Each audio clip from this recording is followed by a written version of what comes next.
Yeah, I believe it is. Yeah. That the rules. The rules. Hello, everybody. We are live early, a little bit early, but we've got a few things to get through. Because we're slightly different stream setup. I've got audio, visual stuff that we've got to get through. So we've got to make sure all our audio and that's working. So, people in the chat, lady, are you there? I know you can hear me.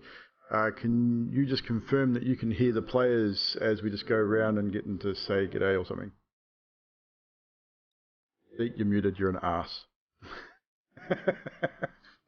Son of a bitch. Accidentally.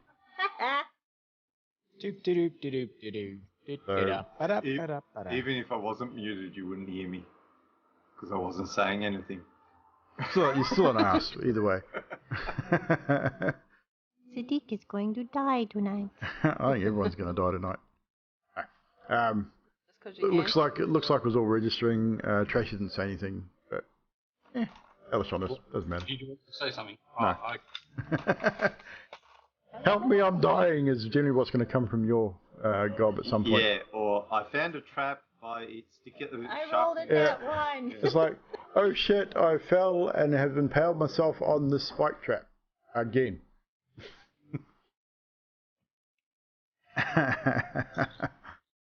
But no, everything seems to be okay thus far, so we'll see how we go as we get into the story.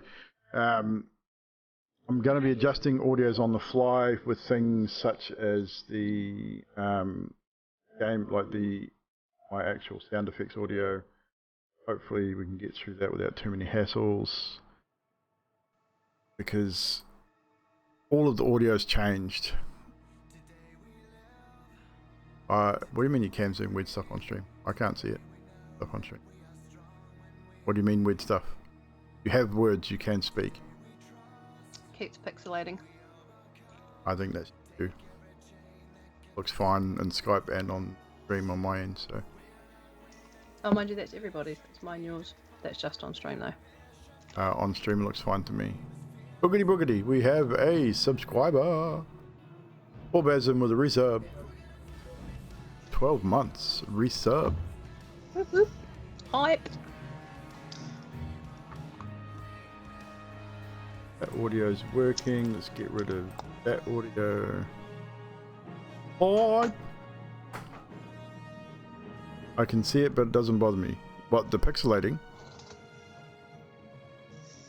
Not happening on my end, so I'm not sure what you got. Yeah, I haven't seen any pixelating at all.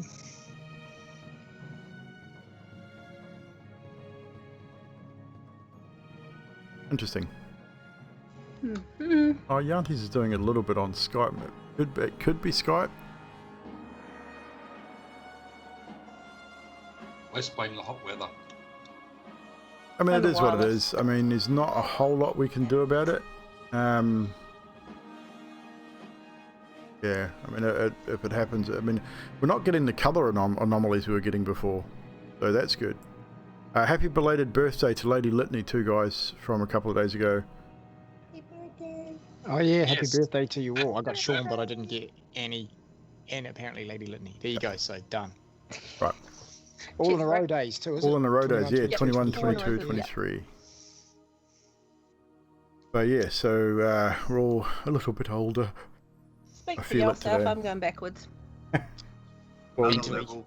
I'll we just know call we back know up you're with- going I'll call backwards, back up with but it's a level up day, so Daddy's had another level up. What do you mean you've caught back up with me? If you're going You're a year backwards, younger you than me, I'm go going back down backwards to now. me. Am I younger than you?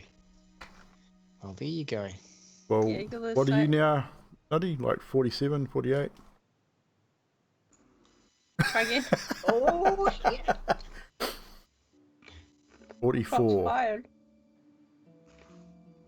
3 years younger than me. 44. So Oh I no, think I'm a year older than you, Baz? Or 2? a year and a bit. Wouldn't be too much. I'm in May. I hit It's 43. a bit, yeah, it's about almost 5 years between Baz and I. About 4.5. Actually, Christian was here the other day, Sean. Oh yeah? Christopher's son. And he was saying, how old are you? And I said, 42. And he goes, how old's Uncle Sean? And I said, well, he's 5 years older than me. And he goes, and how old's my dad? And I said, well, he's 5 years younger than me. And he was like, Uncle Sean is 10 years older than my dad. And I was like, yeah. Oh, he cracks me up. Okay, how old is Christian now? He'd be what? 10. 10, yeah. Yeah. Crazy. Time flies. Yeah, we did alright, lady. We had a quiet one at home. Nutty had a week off work. So it was just a quiet week at home. Nothing too flash, nothing too special. Getting too old to do anything flash and special. Well, you're all young whippersnippers up era. Yeah, Trashy can say that too. He's older than all of us. Yep. I think Era might be older than you, Trash. I think Trashy's older than all of us put together. Won't be Sadiq. Wait. Just played Monster Hunter World all day? Nice. And we got a follower. Oh, excuse me. Holy jeebers. Fleshlight Fiesta. Wow. That's an awesome name. That's a great name. That is amazing. Kudos to you, whoever you are. Fleshlight Fiesta. That is an awesome name, and thank you for the follow. Appreciate it very much. We will be getting started here very shortly, guys. Looks like everything is working fine. I'm just going to quickly jump over to our battle map. There's nothing on it right now. Make sure that's all looking pretty clever. I've redone everything. We've redone all the text, so the text is slightly different. That's an awesome battle map. I've never seen that one before. That's a good one, eh? I do need Blackle map. Blackle map, yeah. Do need to adjust one. That is the voice. Bring down under. Couldn't hear you at all, Nutty. When it dies. The inside of the bag of holding. The bag of holding, yes, you suffocate. Over Well, here at slightly. least you get the bag of destruction or whatever it's called. Oh, the and then- bag of devouring. Yeah. That was funny, man. Oh, so, That I'm was still mad hilarious. about that. Actually, bag of devouring. I've seen someone use that very weirdly. They were going into a castle, invading a castle, and they would kill someone and then put them into the bag of devouring. That works. And he left behind. That's exactly what our team was trying to do when they had it, after they realised it wasn't a bag of holding. Our whole rogue lost half her shit because she put it in the bag of holding. Yep. And this is why people, you always identify before you start to use. Exactly. I did the good thing though. I described it like, you know, it's. We described it exactly how it is. And it's got a face painted on the front, which is just like a bag of holding with a colourful bag with a face painted on the front. And the rogue goes, "Oh, I've been wanting a bag of holding for ages. I'll take that, guys. Is that all right?" And they would have said, "Yeah." But yeah, sure, So you good. take that. Look, that's like the DM that used to DM for me and Trashy, Shane. He actually gave us a bag, and said it was a bag of holding. Which is true, it was a bag of holding, but it wasn't a magical bag of holding. That's the bit that he left out. That so we're is sticking funny. this shit into it, Right, so and the that's weight's not just looking going like up. it's supposed Right. to. Bastard. A good video. It's a bag for holding. I created my own bag of holding. I called it the sack of crap. Yep. Right, so the battle map I've is seen- working. I've seen guys use dimensional portal, I think it's something, so they just Right. open up, and they use that as their bag of holding. They just open up dimensional space and throw it in there. I love it when people forget about it though and be like, pick up another dimensional item and then go, "Oh, I'm just going to throw this dimensional item within this other dimensional item without realizing." And Yes, you have a whole dimensional battle going on. Right, I think we're good. I think everything looks good on my end. Chat, I hope everything is looking good on your end. Music seems to be running about volume I want it to run at, so that's good. We'll just test this thing. That works.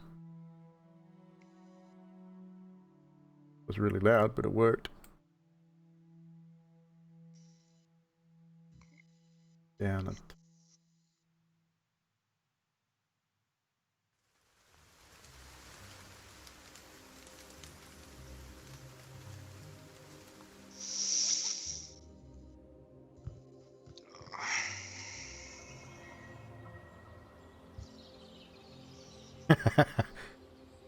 Aye, what you say?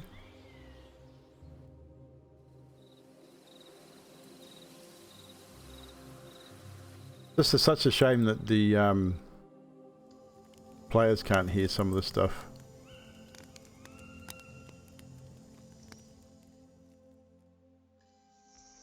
The sound effects. Because I always watch the bottom like, ooh, that would be really cool. Yeah, I know. I mean, it's good. It's good for the video. It's good for the viewers. But it's just. I mean, when we were on Discord, it was easier because I could play it through the Discord playtest and actually play that stuff so that you guys could actually hear it. It'd just be something else that'd go wrong though. Well, yes and no. I mean, if I had, again, it's one of those things. If Skype had the ability to route audio through, or had an ability to route audio back through Skype, then I would. Again, if we were sitting around a tabletop, as you do with our tabletop game, I could run speakers and things like that. And what's up, Full Hulk? Again, Skype has its ups and Discord has its ups, but they both have their downfalls. So if you could mush Skype and Discord together, it'd be great. And you guys would be able to hear all the audio I want you to hear. I'd have individual volume control over your guys' microphones. I could have you all set at a similar level. Zoom's not as good as Skype. Zoom works, just like Skype works. But they, again, every one of these programs, Zoom, Skype, Gilded, Discord, all that sort of stuff, they all have awesome features, but every one of them has a feature that's more awesome than the other one, and they should just mush it all together. Like Skype, the reason we use Skype is because of NDI sourcing. I'm able to put my callers' cameras into my OBS source separately and put them on my overlay where I want them. So that is why we use Skype, because if in Discord, if someone left the channel, all the cameras move.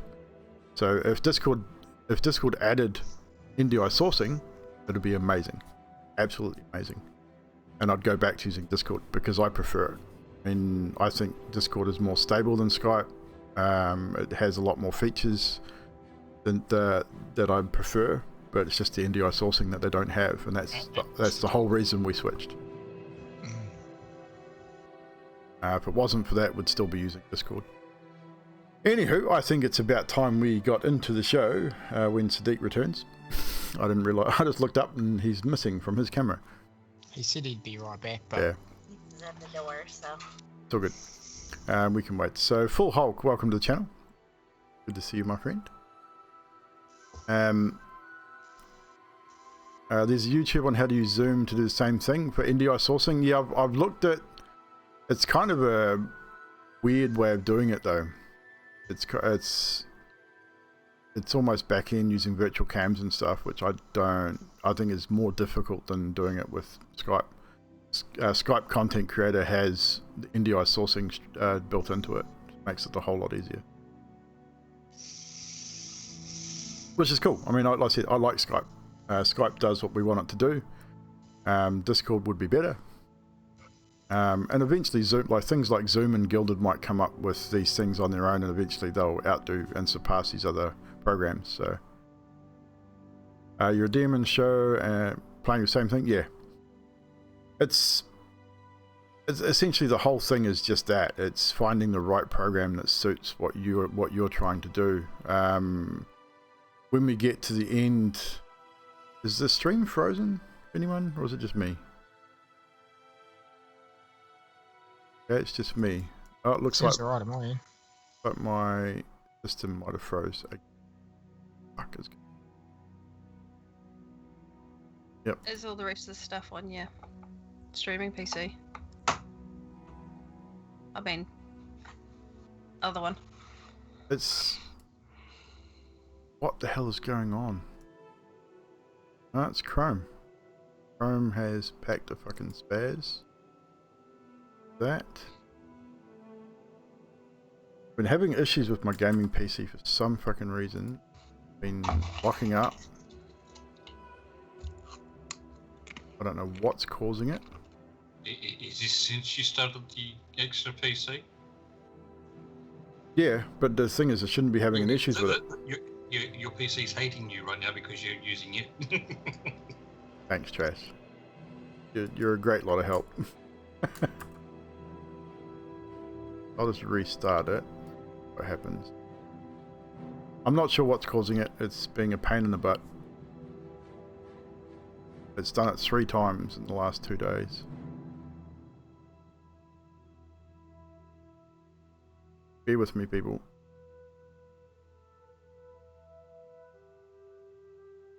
If anything, it should be running better because I'm not running half the extra crap on it.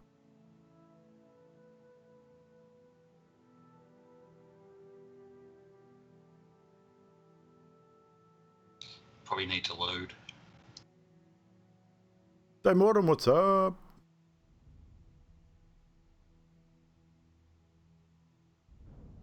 Lord Yogi as well, thank you for joining us.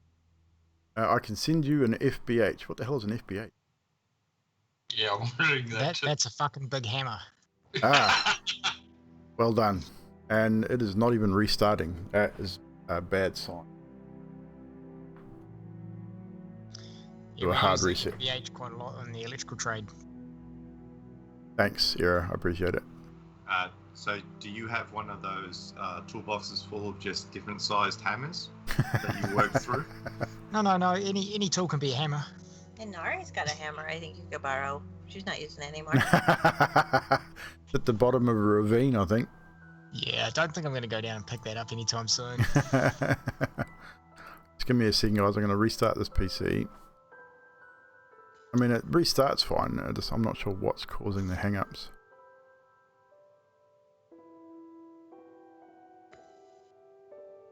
Right.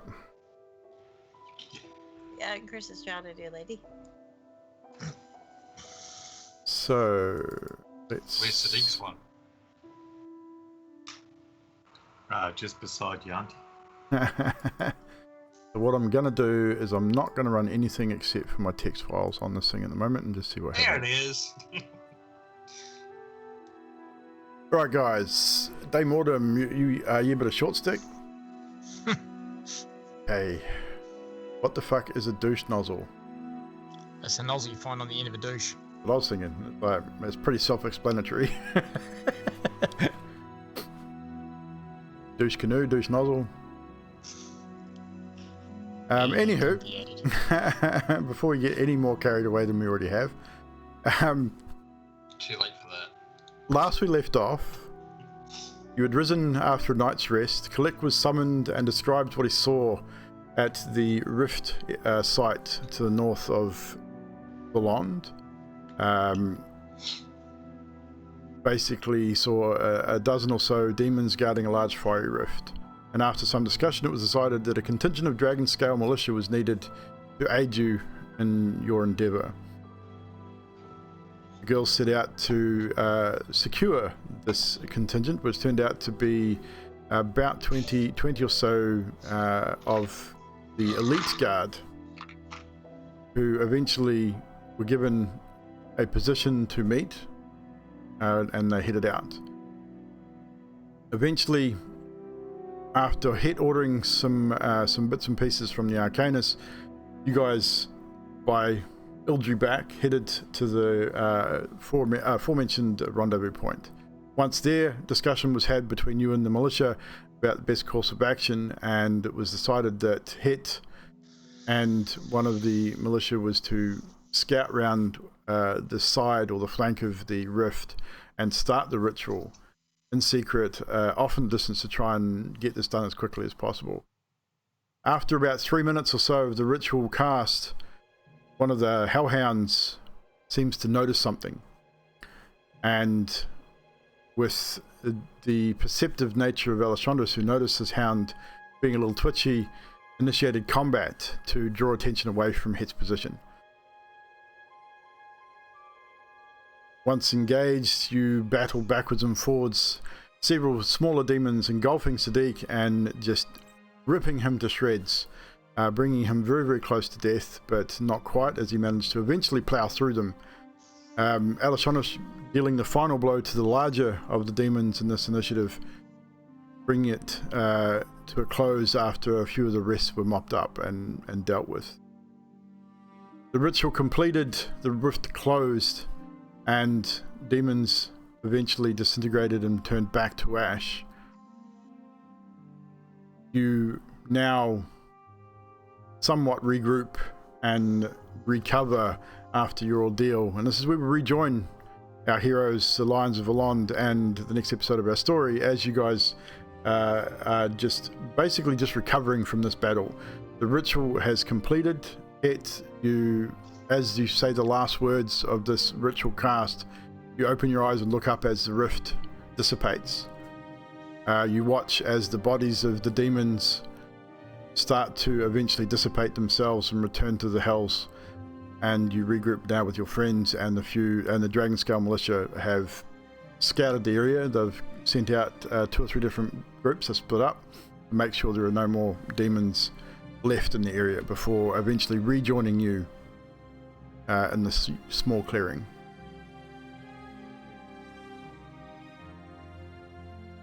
Okay, everyone good? I look around and see who's hurt, and I cast Cure Wounds on Amaras for 23, just to be safe. No problem. Maris, you receive a heal for 23 points. Thank you. Microphone a little closer. I feel like that went fairly well. You guys seem to have it under control. Got the ritual out of the way. Do we have a plan B? Do we ever have a plan B? Or a next plan, I suppose.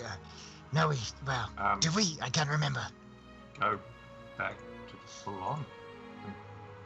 Came here, we kicked ass, we shut the rift. Go back home, I guess. But this time, a lot quicker. Who's Look- gonna do that? Well, we don't have to. Yeah, I suppose we should go back quicker, considering what happened last time. We decided to camp out. Just curious, is there any chance, and Head is looking around here, Sadiq, do you think there's any chance of them trying to make this place another opening for a rift? Is there anything we have to take away now that it's closed? DM, do I see any podiums, pedestals, something that they would have opened the rift with? Roll investigation. I'd say with an advantage, because I would imagine with what you've just said, everyone would start looking. I am muted. God damn it. I'm never muting again. With advantage, investigation, because as you start talking about this, I would imagine everyone else would start looking for something unusual as well. So we'll get you to roll with an advantage, please. 22. 22. With a 22, with guidance from Het about possibly what to look for, everyone starts searching the immediate area, and the Dragon Scale Militia start searching as well. And eventually you do find an odd looking, it looks almost like a gem, but it's like the size of a football, like the size of a soccer ball. It's black as onyx. It's shaped not unlike a large diamond, and that kind of like, you know what, that big sort of diamond shape. It's flat on the sort of flattish on the top, and then goes down to a point at one end, and it seems to be stuck halfway in the ground. It was behind some of the trees to the rear of this where this rift was. Cool. That is one huge gem. Head puts his hand on it and gets on one knee, and he says, "My queen, I wish you to take this."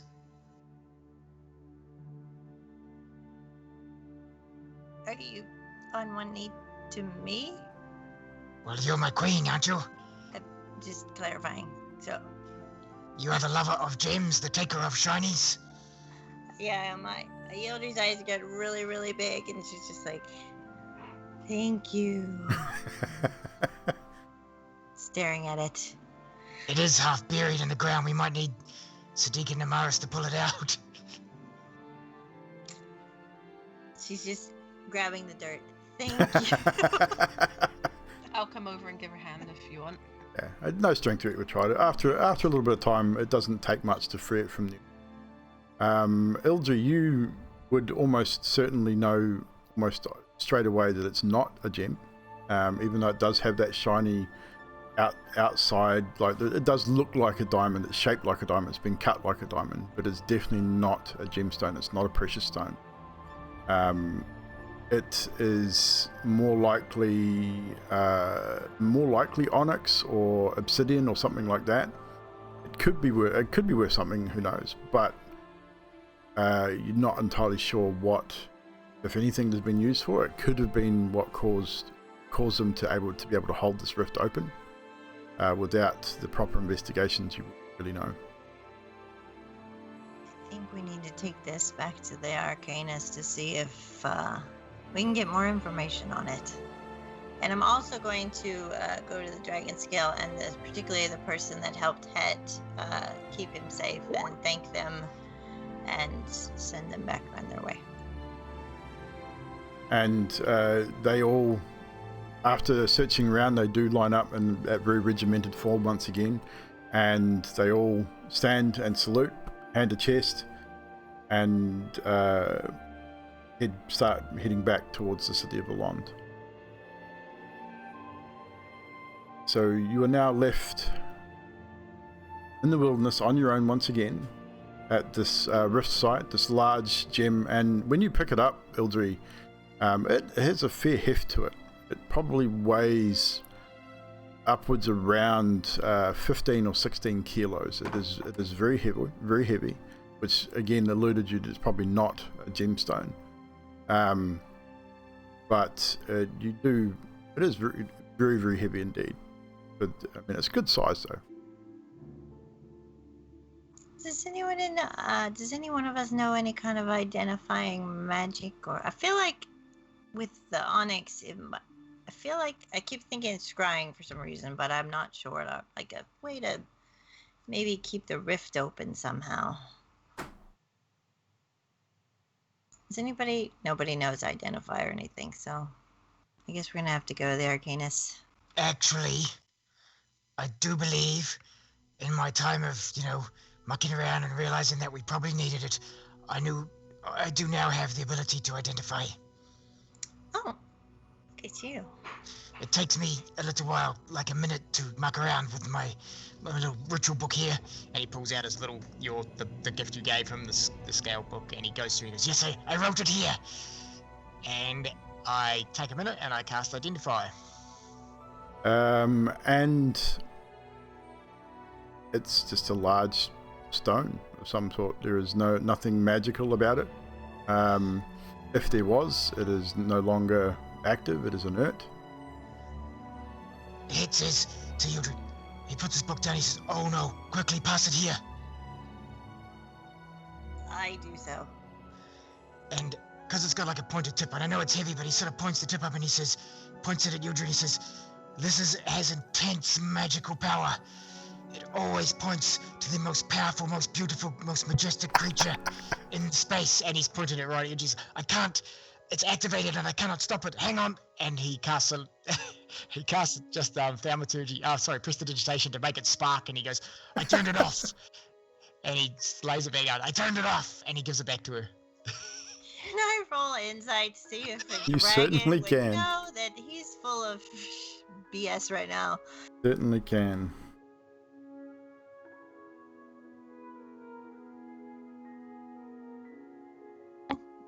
It's a 5. So I'm really intrigued by his words, and I'm like, that is so sweet of you. Thank you. Namaris is just standing in the corner going, "Aw." "It's okay, I've made it safe. You may now keep this. We could make something out of it for you. It is quite large. We could get a big chain and loop and put it around your neck when you are in your dragon form. Walking and talking, by the way. I was waiting for it. So, walking and talking. Just a question, how far away were we from the keep? If you were to walk on foot, you would be approximately a day's journey away. Well, we don't. Just under a day. About 20, probably about 16 or 18 hours. So, in other words, we won't have to use a portal to get back. We can just walk, or we could fly if we asked Yildri nicely.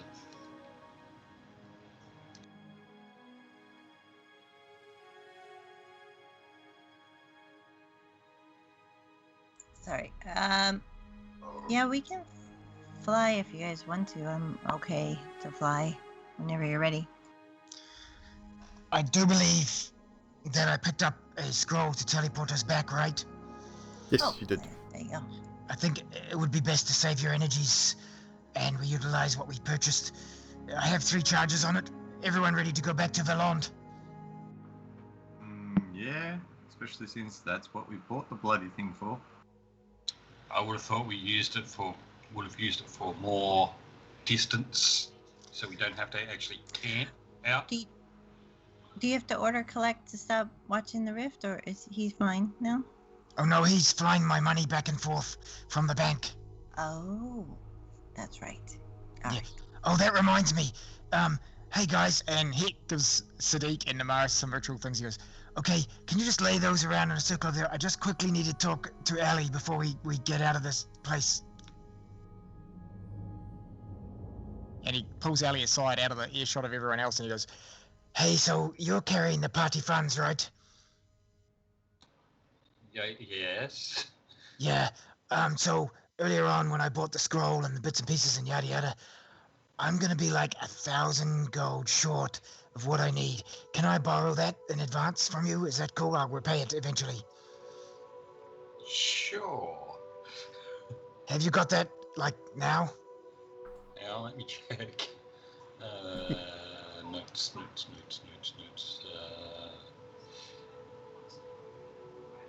Now, did we spend that 8k gem?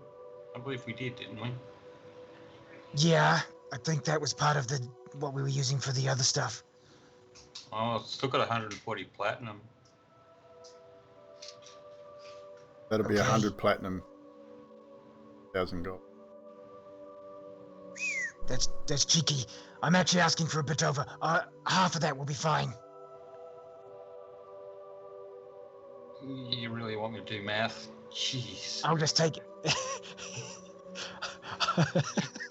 100 platinum. 100 platinum's 1,000 gold. I just take half, so it's. That's 50 platinum. 50 platinum for 500 gold.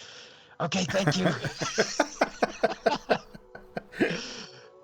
Bash, you might need to get a calculator or something, eh? Math wasn't my strong suit at school. That's okay. That matter. That's all good, bro. It's all good. Thank you, Ali. I will get it back as soon as I pay for all this gear. I mean, it's helping us anyway, but I definitely have some personal items here that I need to get as well.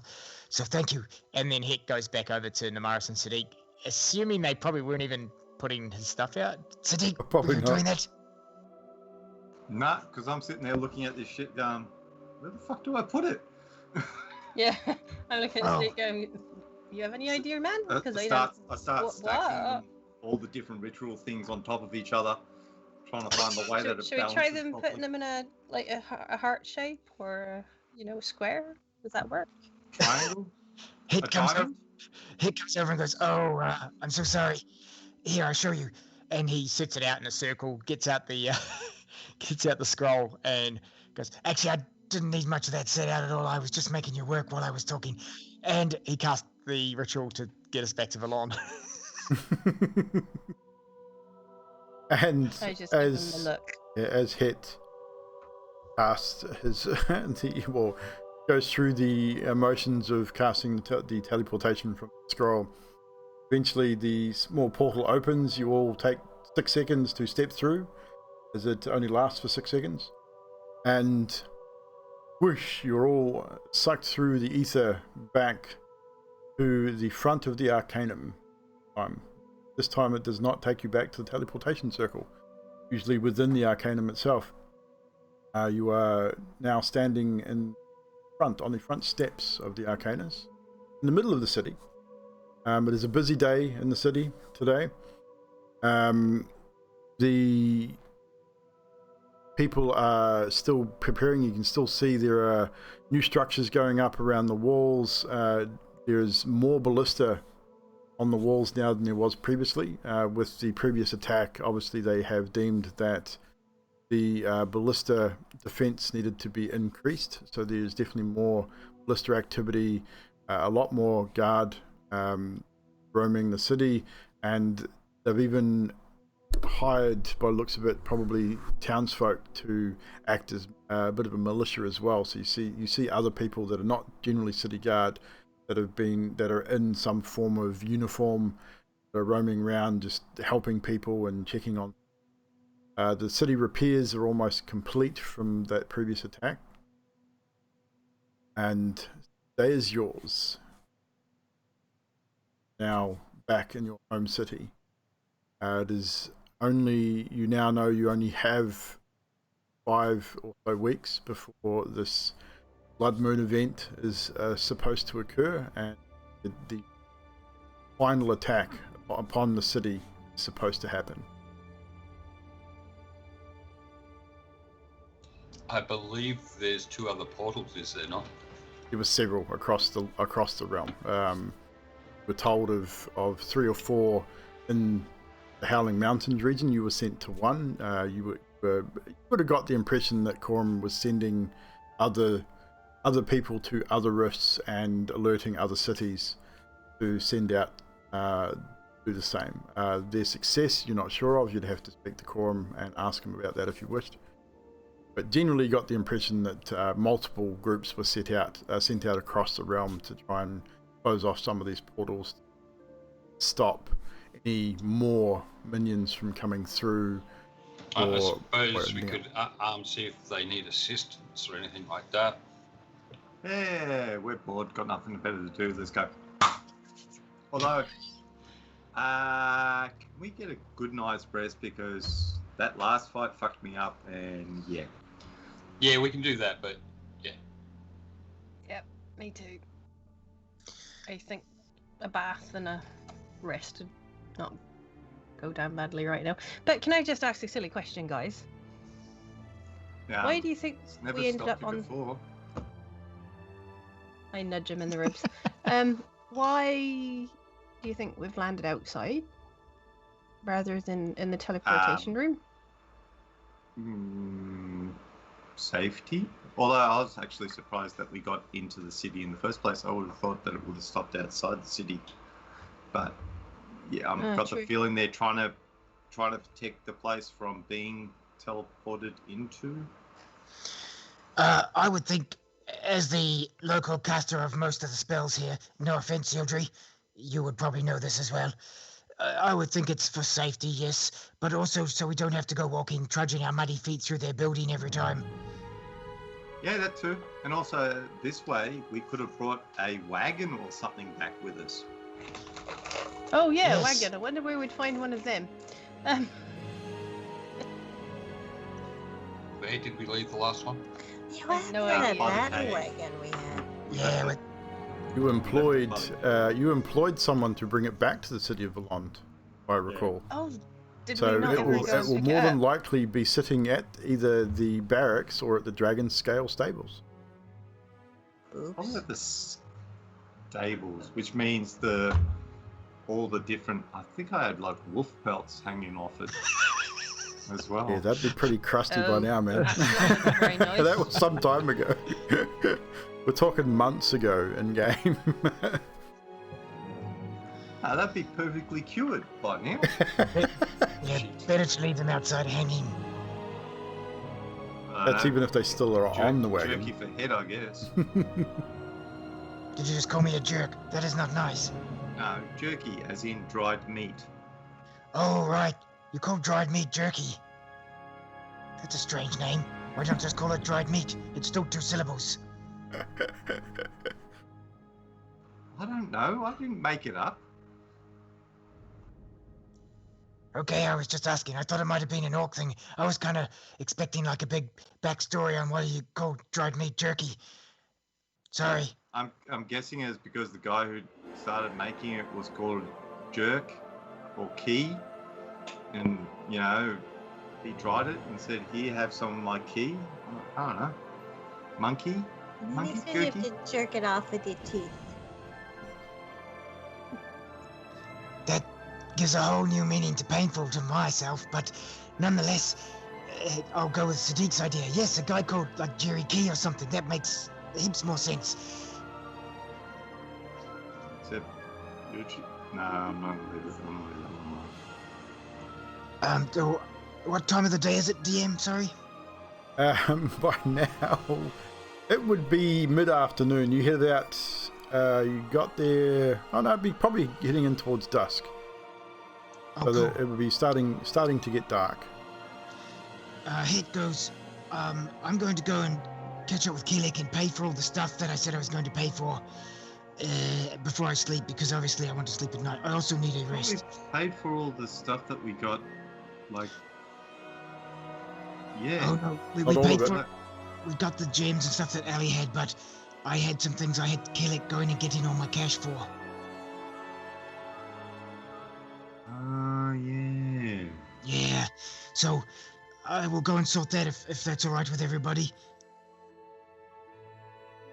Yeah. If you're going to the Arcanist, maybe take this stone and ask if we can get any more info on it. Although, I think it's just a dead black stone now.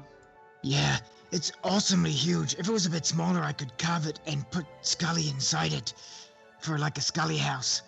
But Maybe you could sell it to him and get some price off of your, whatever. oh, it could be worth something monetarily, yes.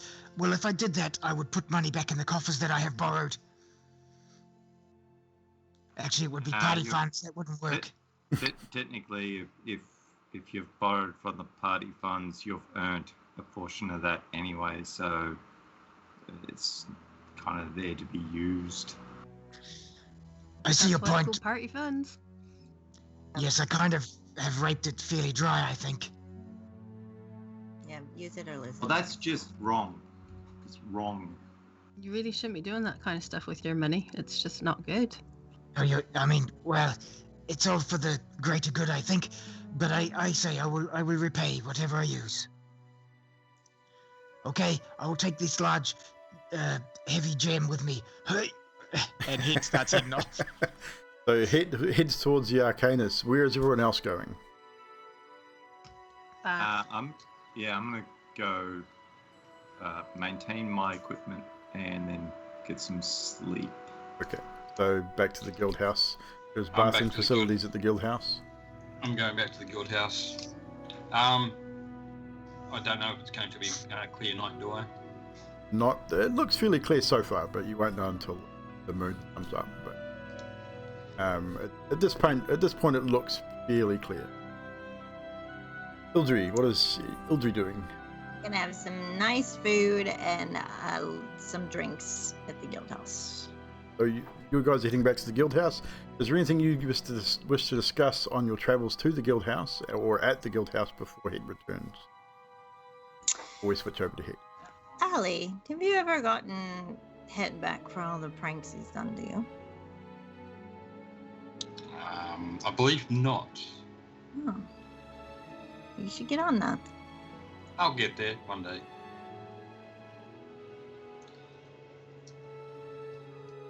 That's it for me. That's it? You guys are a talkative bunch, aren't you? It's too bloody hot. Not that hot in Beyond, man. Come on. Mind you, Sadiq is weighed down with lots of armor and weapons, and he probably is a bit warm. And he's pretty pooped after being just about torn to shreds by several demons. There's Oh a my God, really I was literally this close to dying, man. This close. there's a really good little chickie in the bathhouse that gives a good massage and stuff just to get rid costs of all extra. those knots in your back. Go to the healing waters. You don't look so good. You should. I'm gonna head there myself. Think I'll just maintain my gear and get a good night's sleep. That normally does it. You not want to be clean? Well, maybe I'll hit the bath. Yeah, I'll hit the bath, maintain my gear. I'm almost imagining Sadiq's colour getting darker and darker and darker. No, Sadiq's not one to be embarrassed easily. Probably just doesn't think about it. He's so used to being out doing things as a soldier and as a hunter-gatherer before that sort of thing just doesn't enter his mind readily. But you do make it back to the guild house, and eventually both Sadiq and Morris, you go to the bathhouse. You know it's a Roman bathhouse. You hang out there. The water is a good temperature. It helps soothe the aches and pains. You do clean yourselves and eventually make your way to your own rooms. Do whatever it is you want to do. Sadiq maintains his gear and eventually gets some rest as the night starts to draw. I would probably have a little prayer to my deity and polish my swags. Sword? Swags. Axe? Sword.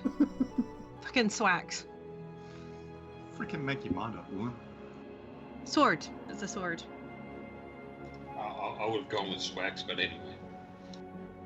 Right, so that's what you do. Alessandrus. Ildry disappears before you heads up to her room. I'm assuming you're going to wait until you can see what the moon's going to do before heading to bed. Yep. So you wait a couple of hours until you step outside, and it's not a bright moon, but it is seeable. How many arrows did you use in combat? 10. 10? I would say with tonight, with a little bit of cloud cover, would only recover 6 of those 10. Not quite enough of a moonlight to recover the entire amount. Cool. But when you eventually head back up to your room. When you open your door and step into your room, you are greeted with a very interesting sight indeed. What did you do, Sadiq? What did you do? On your bed, see Het lying, stark bollock naked, with nothing but a rose between his teeth.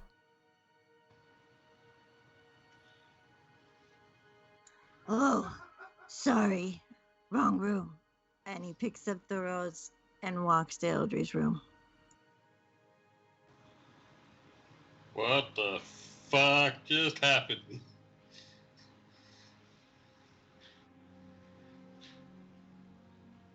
So yeah, I'm lost.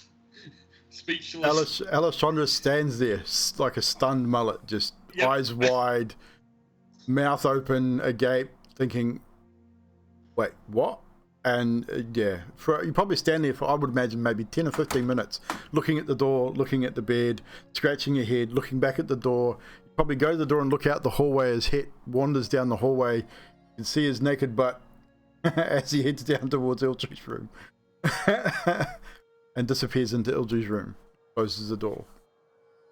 And with that, we're going to switch back over to Het, who has entered the Arcanus. So Het, you go to the Arcanus.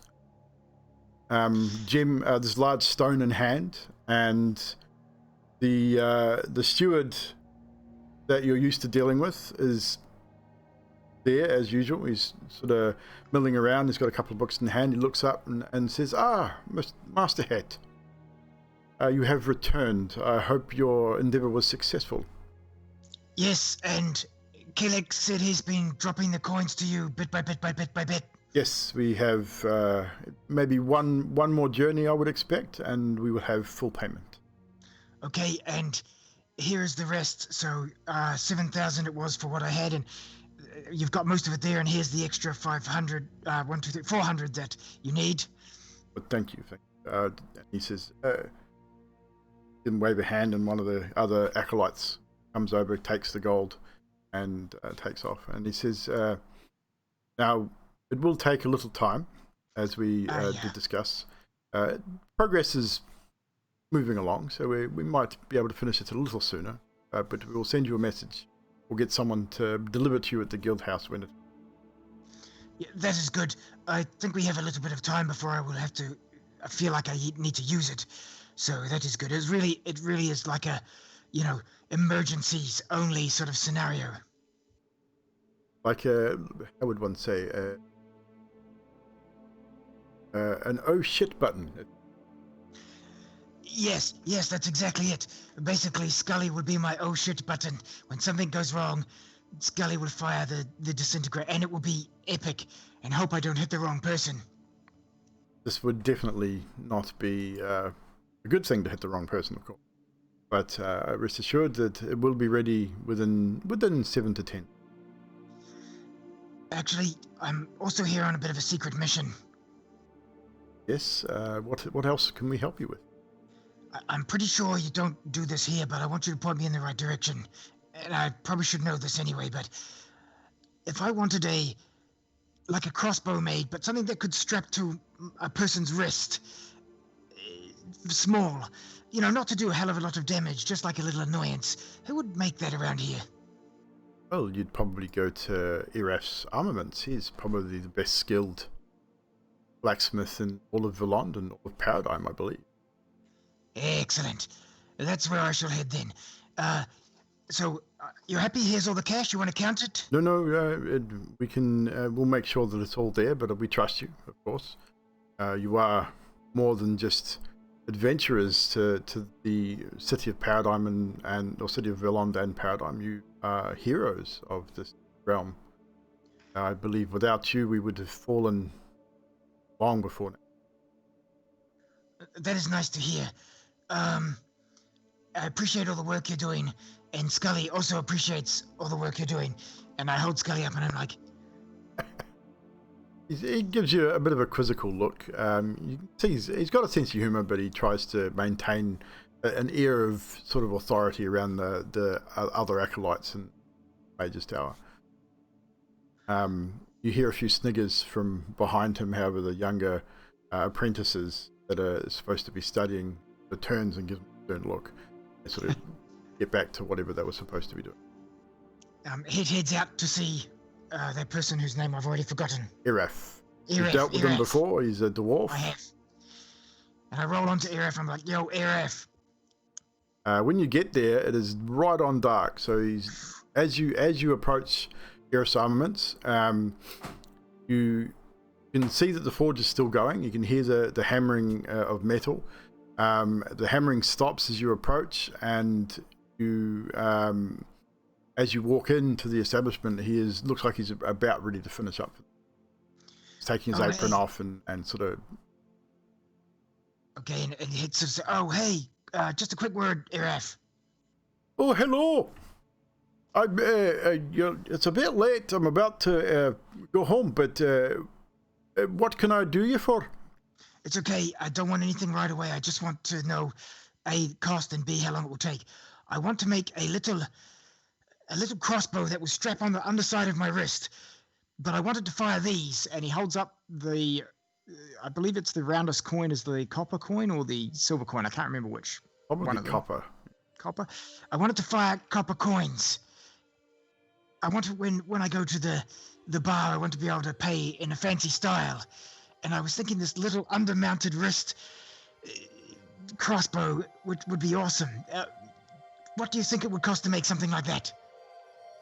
Well, I'm intrigued. Just give me one moment. And he wanders over and you see him grabs a couple of pieces of parchment, a quill and some ink, comes back over to where you are and sort of sits down next to the forge and rolls the parchment out. He starts sketching up just quickly, sort of looks at you, looks at your wrist, sketches away. After about 10 or 15 minutes, he shows you a picture of a... it looks exactly like a crossbow. The bow part itself is a little narrower, so it's a lot less wide. On obviously the breach and everything is not designed to take crossbow bolts or arrows. It's a lot wider to take the coin.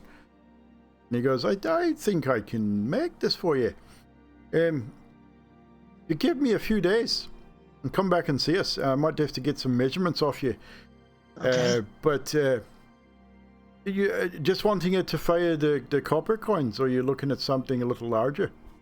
Oh, what I'm thinking is I can magically imbue the coin and then fire it out. So I'll need the mechanism to be palm mounted, so when I press it with my middle fingers, you know, something like that it will fire.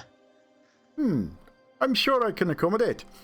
It will take a little bit, but one moment. And he starts resketching out some stuff, and he sort of nods and looks at it, rolls it up, puts it into his pocket, or it's sort of into a little back pocket there, and says, right, materials, time, it won't cost very much because it's very small, but it'll take a little bit of time to get the springs and the mechanisms to function properly. But 5 days. Come back in 5 days and I should have it ready for you. Excellent, my friend, excellent. As far as how much, 200 gold pieces should be fine. Oh, yes, I have that right here. And I can give you the half now and half later if you like. That would be fine. I'm going to need to craft this, pretty much the whole thing from scratch, so be a lot of hammering and spring work and stuff, but should be pretty good. Excellent. Here's 100 now, and I'll give you 100 when it's done. Pleasure doing business with you, Master Het. Thank you. Feel free to get in touch when it's ready, or if you need any measurements. Of course. And good evening to you, sir. Good night. Thank you for your help. And heads back to the inn. So by the time you get back to the guild house, I would imagine everyone is in their own rooms at this stage. I don't know whether anyone is still awake. It's probably getting on about 9 or 10 o'clock. It would have taken you a while to deal with. You did what at the Arcanist, then talking to Iraf, then walking back to the guild house itself.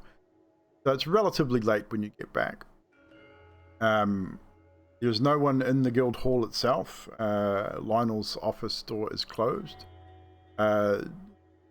Seth is sort of milling around as he normally does. He's always sort of around somewhere, but it looks like even he gives you a nod and wave as you. So it is up to you what you do at this point. Het will head to his room. It heads to his room, and he gets out the scrying orb. Yes. Well, he gets out Scully. He looks at Scully and he says, Scully, who shall we look at tonight? He hums and haws for a bit. And then he puts Scully down on the dresser. And he goes to bed without scrying on anyone. So Het turns in for the evening. So is that it for everyone? Everyone has turned in and gone to sleep for the evening? No one wants to do anything else? That is it. A night's rest is had by all. During the course of the evening, nothing untoward happens. It is a quiet night in the city of Voland. In the morning, the sound of horns could be heard as you sort of not startled awake, but it's not warning horns. Like it's not the same warning that you've heard before with the sound of the alarm horns sounded around the city. These are more almost like a sounding of the morning itself. Like it's almost like a time thing. It's something new to the city. You hear 2 short blasts on the horn and then 1 long, and it seems to bring you to consciousness. It is fairly early, but you do all benefit that of a long rest, so you can all mark that off. And eventually you all come to wake. You able to do whatever you're going to do for the morning rituals before coming down and meeting each other for breakfast, as is usual ritual for you guys. So it is up to you what you do in your rooms before heading down for breakfast. Anybody doing anything? You see the periodical ice under Eldrie's door before she comes out, kind of late.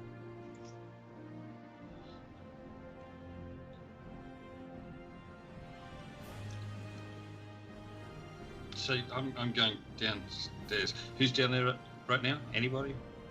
Maybe Eldrie down will be the there last already. one to come down. Maris is there already. I don't know if Het's up yet. I would imagine Sadiq is probably taking a little bit longer to put on his armor as usual. There's so much of it. It will be late.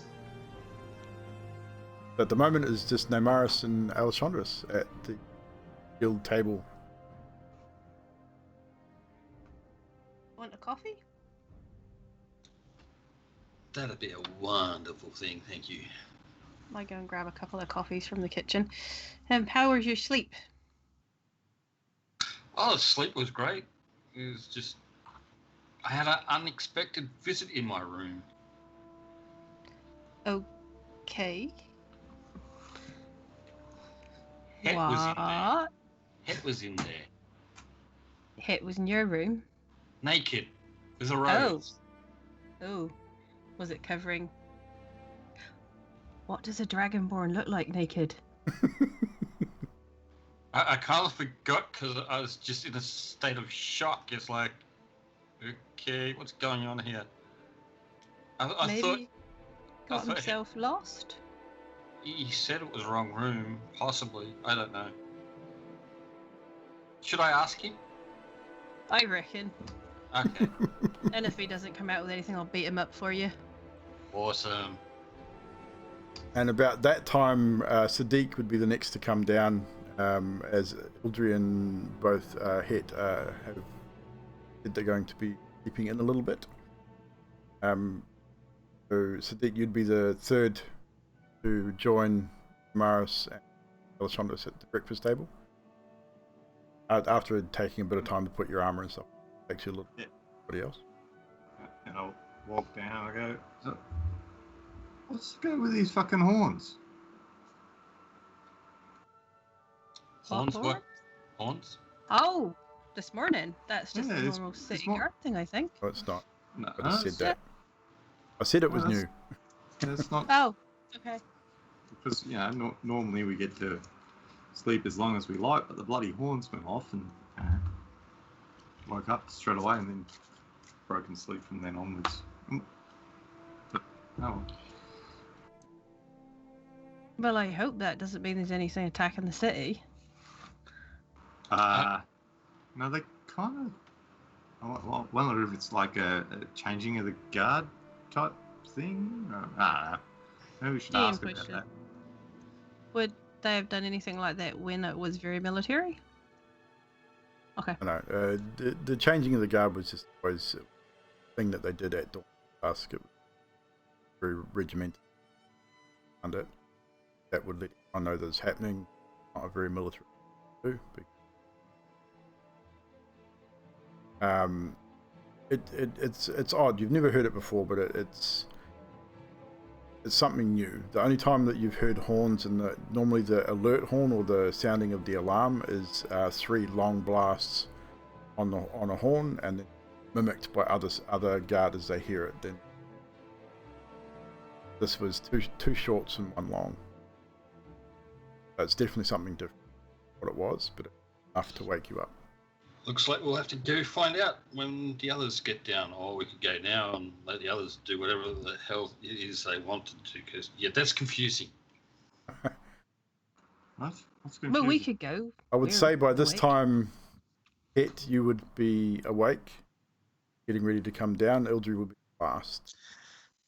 Het, the reason why he didn't hear the horns and everything was he had sat bolt upright slightly before they went off, and he'd had a sudden thought, and he grabbed Scully. Yep. And he scried. And He scried. on who is he scrying? He's focusing on Inari. Ari? Hmm.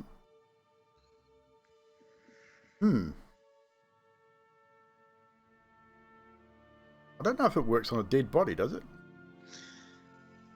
Me either. Tell you what, I make guess an if they- intelligence roll. We'll let the dice decide. Yep. 3? 3. You focus on Inari, your knowledge of her, what she looks like, where she was last seen, which was at the bottom of a snowy ravine. And the scry does take effect. Your mind soars through the clouds and through the skies as it did previous times. When it stops, it's nothing but white. It's essentially you are snowblind. All you see is the falling snow on the mountain, and it's just snow everywhere. That is pretty much all you. Hit comes out of the sky and he goes, "Okay, good, she's still dead." He was just a little unsettled, and okay, and he heads downstairs then. No worries. And I would say, as you join the group now, we can do a bit of RP with the group before Ildry turns up. It'll be about 10 or 15 minutes, maybe 20 minutes after that, you would join your companions. So Het, did you find Ildry's room all right? Hit's doing up the straps of his armor as he comes down the stairs. He's like, Ildry's room is just there, up the stairs and to the, Yeah, I'm just checking that things are okay, because, seeing you naked, not good. Why Why what, were you naked? hang on a minute, what now? What did she say? Well, I opened my door, you were standing there, butt naked, with a rose in your mouth. And you saw me and said, "Oops, wrong room." What? Exactly. What? Maybe hang on, I was fairly tired last night. I don't remember doing that. Maybe I sleepwalked. I am so sorry. I'm giving Het the hell I'm like an older sister type look at the moment. Het has not had any older sisters. They've all been brothers, so he's looking at her like, "Do you need to poop?"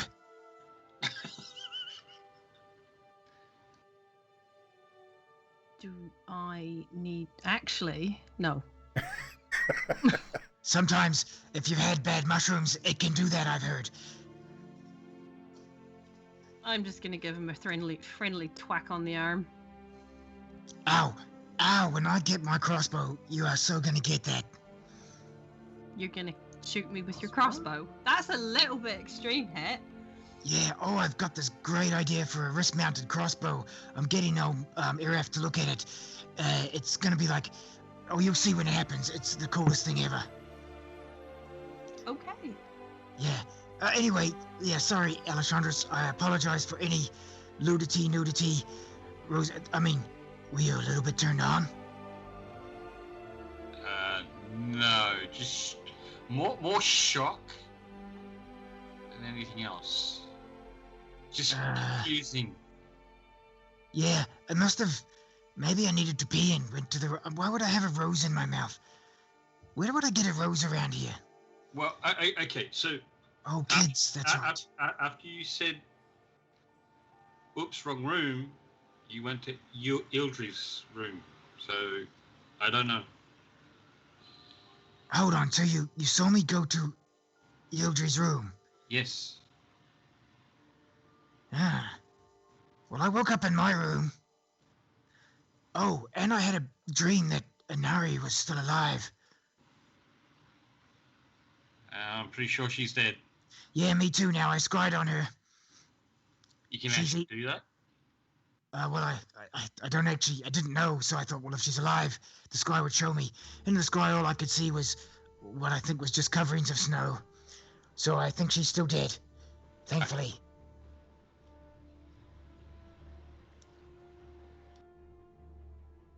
Just after what happened with Namaris and all, I thought I'd better double check. Cool. I'll go back to drinking my coffee then. So how I'm big looking was at my him wiener? going, and what happened? What? What happened to me? Got to do with anything to do with Nari?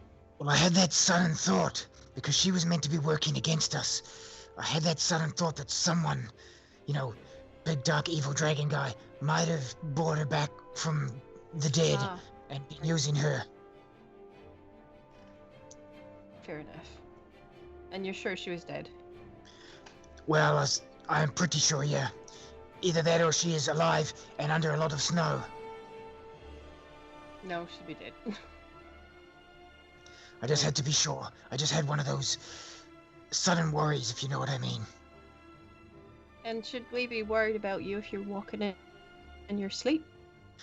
I seem to remember a person not so long ago, only within like the last 12 months or so, walking in their sleep, smashing their door, half nude up the street. So, if I'm just laying naked on someone's bed with a flower, I think that's okay. Touche. Oh, you forgot. I didn't say lay on the bed. I said standing there. Not laying, standing. Oh, I was imagining like laying with my legs. If I was to do it, I would have like figure four sort of leg shape, laying with one elbow to the side. Stop. No more. No more. And I would be tweaking my... Oh. Nope. Do you want to show us how that goes, Het? Because I was just kind of interested to see what you look like naked, to be honest. I mean... you might... Jeez. You might get lucky if I sleepwalk again, but Oh, this that's body okay. is purely for Yodri. You're really not my type, but that's okay. What do you mean? Am I too fat? Not burly enough for me. Oh, not burly enough. Sadiq's a little burlier than I. Is he more your burliness? Oh, I like a good Goliath. You like a good Goliath. What about a half okay Goliath? Because there was a few of them in their army.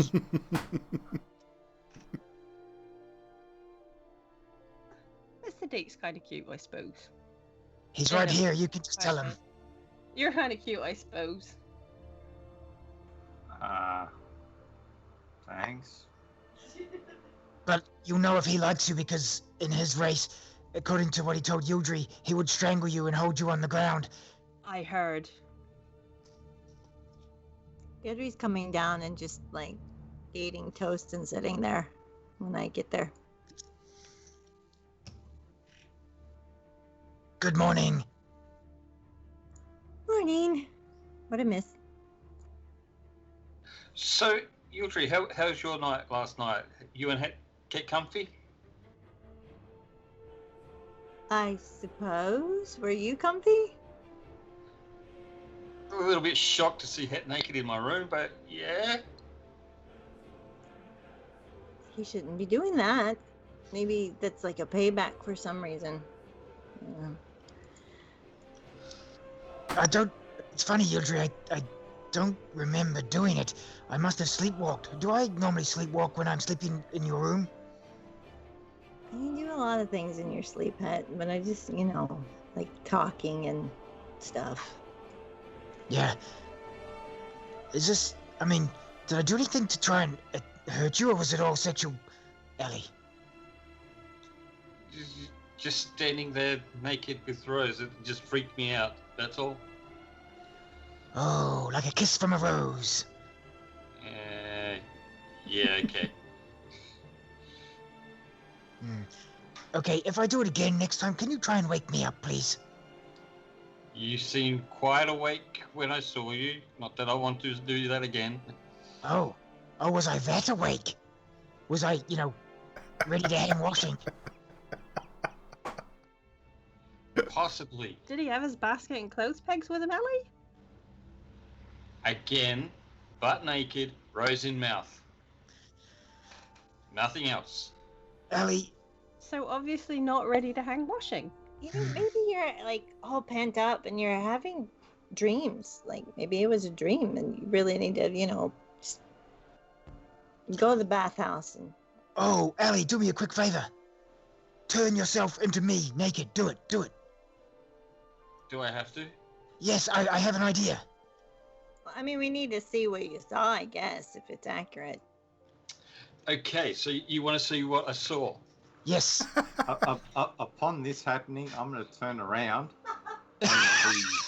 Sadiq, without a word, gets up and walks. Go up to your room, or do you go outside? Oh no, I'll go outside because if anyone else is going to come in, I'm going to say, I don't want to go in there.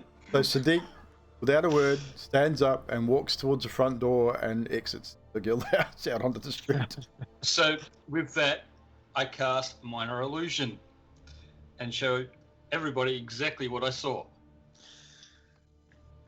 So And Yildri, standing before you is it, naked, the rose in his mouth. so Yildri, now you know me better than anyone else. Naked, is that me naked? Is it missing bits? Is it smaller than it should be? Have I got a big ass? At this point, I'm going to go and join Sadiq, I think. And then Maris gets up and joins Sadiq outside.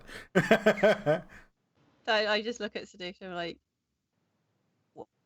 what? Sadiq's crashed, by the way. Oh, did he? Oh, no. That's good timing for him. Got a good look on his face. That's good. So Yildri, is all the proportions correct? All the Very lovely. Well, Very good, oh. Sally. scales in the right place? Nothing missing? Even the little birthmark, it's really detailed. Wow. Okay. So how do we know that, Allie, you didn't just turn into me yourself and be looking in the mirror and be like, ah? How could I have done that? Well, you just did it now. That's an image of what I saw. Yeah, but you've seen me before. Not naked. I don't know. You're pretty peepy and sneaky. I've I never think seen you're you. a lot. I've never seen you naked. I'm gonna get us more coffees. I think we need to wake up more for this, and I'm gonna go get more coffees. But while they're talking, I'm going to turn into Sadiq naked and come back to the table. At this point, I'm going to come back inside because Sadiq just seems to have gone a bit weird. Is it safe, guys? Has everybody got their clothes on? I never took mine off in the first place. So, No, wink at Namara. Allie, you can drop the thingy now. It's I dismissed the illusion. so as I just heard coffee. Ildri removes herself and heads to the kitchen, and eventually, after maybe 15 minutes, comes back. But it's not Ildri that comes back, as Sadiq is out the front. Saw him, no Maris, but now Sadiq returns from the kitchen carrying a tray with a pot of coffee on it, naked. Day he was born. Oh, hey, Can I? Today, what's... You okay there, Sadiq? But he was outside. But hang on. Yeah, I've been thinking I have way too much armor, and I need to just lighten up a little bit.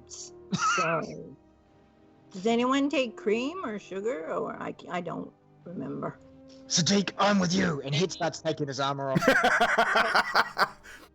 Well, if we're all getting in on it, I'll have a go as well. I always thought you stuck up, There. Sadiq. You're a nice guy, but today you really loosened up. And he's starting to drop his leather. He puts his loot, leans it against the table. I'm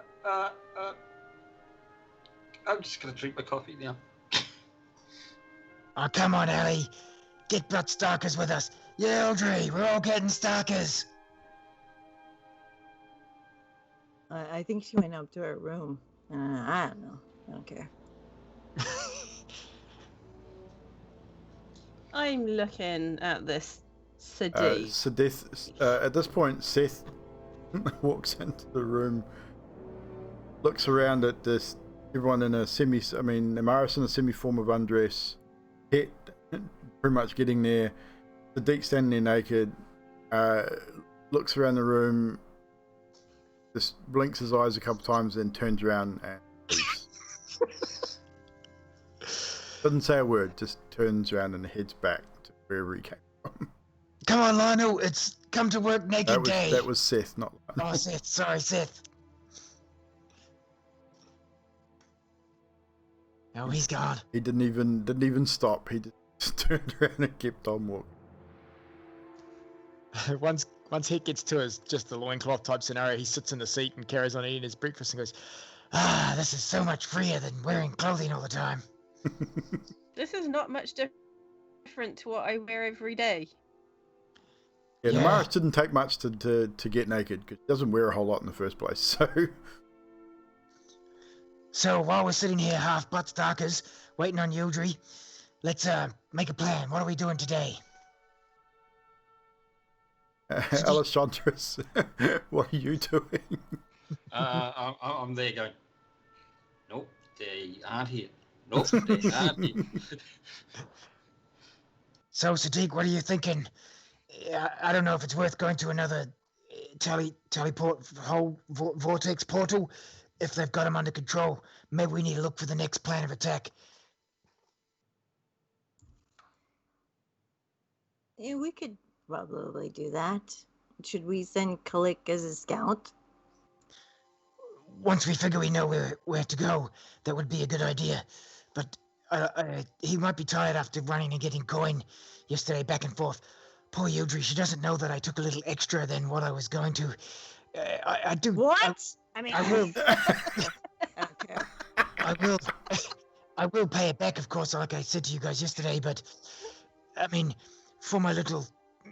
You okay? Roll a perception check, all three of you, please. See if you notice the slip.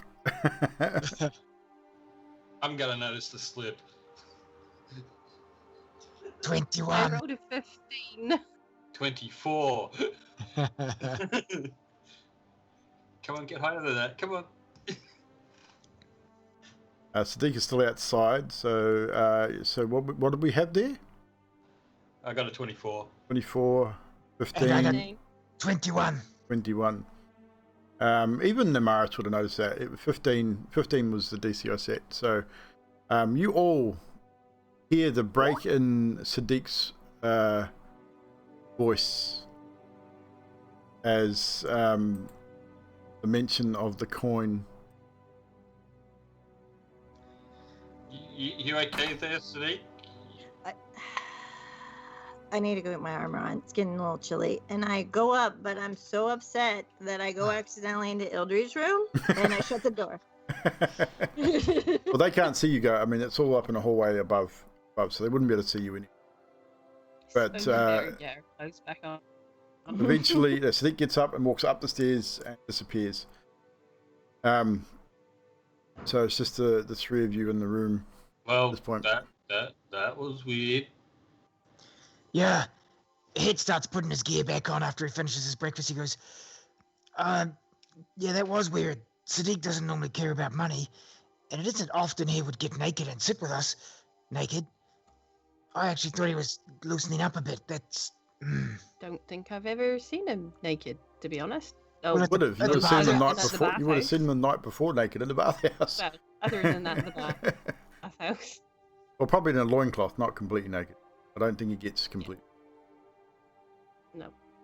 I tell you what, I'm just going to go and get some air outside. I think that's not a bad idea. Yeah, just... If Yildri comes back, let her know I'm just outside. No worries. Drinking coffee. Just. I'm just gonna look at Ali and say, "Do you want another? Would you like a? I'm really fancying a mushroom omelette after all that rubbish. Do you want one?" Yeah, sure. This is a weird morning. As Het's walking out, he's buckling all his armor and stuff back And on. then Maris, you're going to the kitchen to get an omelette. Yeah. Okay, and Sadiq's heading, Het is heading out the front door to get some air. And as you exit the building, standing outside, probably arms crossed, just minding his own business, wondering what the hell is going on inside, is Sadiq, fully armored, weapons, just as Oh, he hey, was when he Sadiq. left the room. Hey, hey. So, how's it... Hang on a minute. Are you okay? Yeah. Me and Scully... Oh, Scully was out of camp. Me and Scully just realized You're out here. Yeah. I came out here to stop, someone walking in on you being naked. Yeah, Or but Allie being naked. yeah, but you were just inside naked. Nope, out here. Holy crap, Sadiq. I think there's doppelgangers in town. What? And they're walking around naked? Well, I don't know, but Allie saw me. We've just seen you inside. Someone's impostering as us. Hit I wonder is if concerned. that's something more like what you would do, the shenanigans and whatnot. I don't know. Foolery and practical jokes and all that Hit stuff. the one. You do notice that Sadiq's medallion is not glowing, which would give you an indication that nothing evil afoot. Okay. Okay, your medallion is dark. That's a good sign. Maybe Alessandros is playing one of the jokes to get back at me. What? She's walking around as me naked? Well, she might have some sort. She can illusionize herself to look like me naked. We saw that. Well, I saw that. You walked away, you pussy. But nonetheless. I have no interest in seeing you naked, Head. No, that's fair. I mean, you do have your own likes and dislikes, and that's fair. Nonetheless, she is able to do that. She has a spell. How do we know she hasn't learned a spell that can make us appear illusionary? I think it's her. Who? No, she does that. That's her natural ability to make herself look like someone. Yes, but she can cast illusions too, remember? Well, did I look like an illusion, or, did I look like...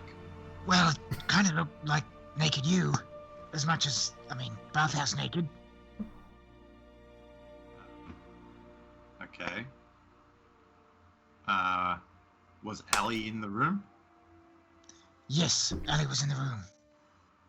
And you saw me naked? Yeah, and she's pretty quick with her sneaky stuff. I reckon she sneakily... Was Namaris in the room? Yeah, she got butt naked too. Of course, it was just like, move the boob tube, move the skirt, and that was it. She's pretty much done. Right. Was Fiala in the room? Oh, she popped over just to get us some coffee. So yeah, she was in there for the, the bit. Did she bring the coffee out? I think Sadiq brought the coffee out. No, Sadiq brought the coffee out. That's why we noticed he was stalkers. So, Fiala went into the kitchen to get coffee, and I came out naked. Yes. What are you doing with Yodri? Head, I think your girlfriend's got some explaining to do. Yodri, no, she is not. She never plays pranks like that. She is very serious, Yodri. Do you forget the beaver incident? How can I forget the beaver? She is... Oh, you mean the joke? Yeah, no. Oh, no, that was all Ellie. Hang on a minute, you're right. That was partially her. But that was Ellie working with... Hang on a minute. And if there was a light globe, I'd put it above Hit's head right now. You know, Sadiq, you might just be onto something. Let's not tip our hand, eh? Yeah, okay. I won't. I am going to work on this. I am going to work on this so hard and so cunning that beaver won't know what hit it. What beaver? The beaver. Yudri. Yudri the joking beaver. Yeah, we just put that all together. You were the one who explained it to me. Yeah, no, it was just... I don't understand where the beaver came into this. Well, you said, remember... We know it's Yudri. Right. Anyway, let's not tip our hand. We'll play along, eh? Okay. You and me. We'll get her. I got no issue about you getting back at Yudri over... Actually, I wonder if she was Het, the naked Het as well, because she would know what you look like naked. Oh, she is getting crafty. I like her a lot. Mm-hmm. Okie dokie. Maybe war you're between- maybe you're a bad influence on our little Fiala. Maybe. The war between me and Allie is over. Well, at least on hiatus. I must go to war with a new dragon. And I think she's gonna play a lot dirtier than you. One can only hope.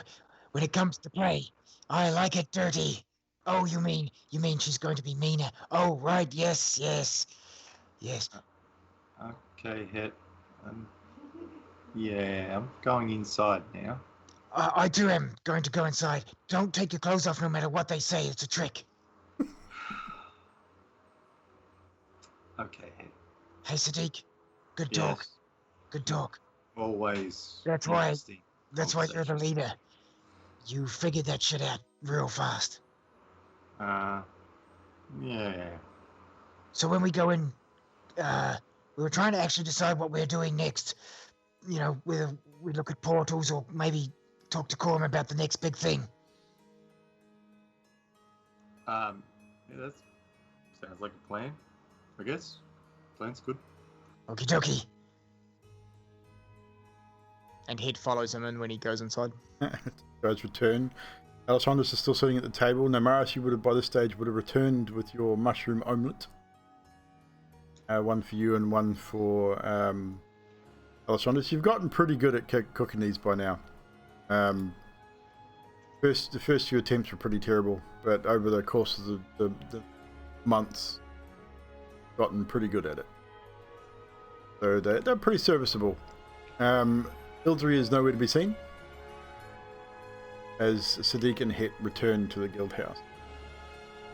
Hey, Damaris, Yeah. wasn't Ildry in the kitchen? No. Okay. No, Hey, she Sadiq! wasn't. And then and then How'd you get out there, Sadiq? and you're fully clothed. How did you get? I am gonna go up and I'm gonna knock on Ildry's door. I'm confused. Go up and you knock on Ildry's door. Who is it? No, Maris. Damn it. What you need? I bought you up a cup of coffee I crack 'Cause open the you- door and like, because I didn't see you with one earlier. So I give her a coffee and then I do you want to come back down with us? sure. I'm just. Are we leaving for town or anything? Do I need to grab everything before we go? I- or- I'm just finishing my omelette and I think Ali's doing the same. Okay. And I shut the door real quick and grab my stuff and open the door and grab her coffee and pat her on the back and go follow her down. Alright. Eventually, Namaris and Ildry join you all back in the main guild hall. As Namaris comes down the stairs in sight of Het, Het telepathically says to her, Namaris, I know what's going on. If you do too, don't tip a hand. and he says the same thing to Ellie. Ellie, don't let her know we know. If you know what we know, we know. I answer Het Stop. with a it's all right. I didn't say a word. I was just telling her I bought her up a coffee and that we were going out soon. Excellent. I have a plan. And then he sort of says to both Ellie and Namaris telepathically, I think Yildri is playing a trick on us with the hit Sadiq naked business. I just chuckle back. Sideward glance at Ildry. I'm just like smelling my coffee and eating toast. I made mushroom omelette, Johnson. It's not as good as yours, but you know. Ooh, sure. I have a piece. So It's are pretty we? good. Not as good as yours, but pretty good. I'm thinking we go see Corum and find out what those horns were about and see if there's anything he wants us directly to go do. What do you guys think? Ildry, have a question. When did you go up there? You were Oh. just in the you were in the kitchen getting coffees. telepathically to Alessandros, "Don't tip her hand! Don't!" City said he had him, so I just went up to my room to get. I got to take care of himself. Okay. Didn't you see her wander past and I give her a thud under the table? Oh yeah, okay. Still scratching my head. So, what do you guys think, Corn? Or should we just try for the other rift? Corum first. Find out where the other rifts are, I guess, and if they need a hand. Okay, so the decision has been made, and we're going to call it there for 5 minutes. We're going to take a break. We'll be right back after these short messages. So bear with us, guys. The timing. We're gonna that was interesting. We'll be right back, ladies and gentlemen.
And we're back, ladies and germs. Just waiting on Ildry and Zeke to get back, which won't be too long.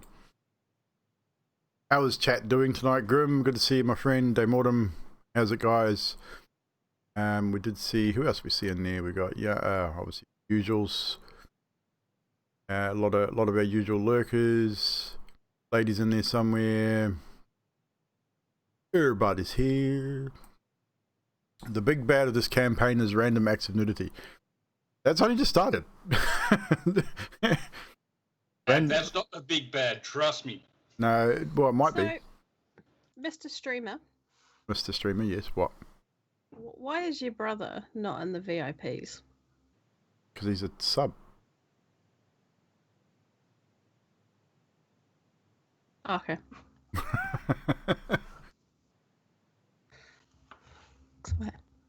I was looking at the user list. I'm like, but why is he all the way down there? Yeah, but he's sub to the channel. He gets more permissions than the VIPs.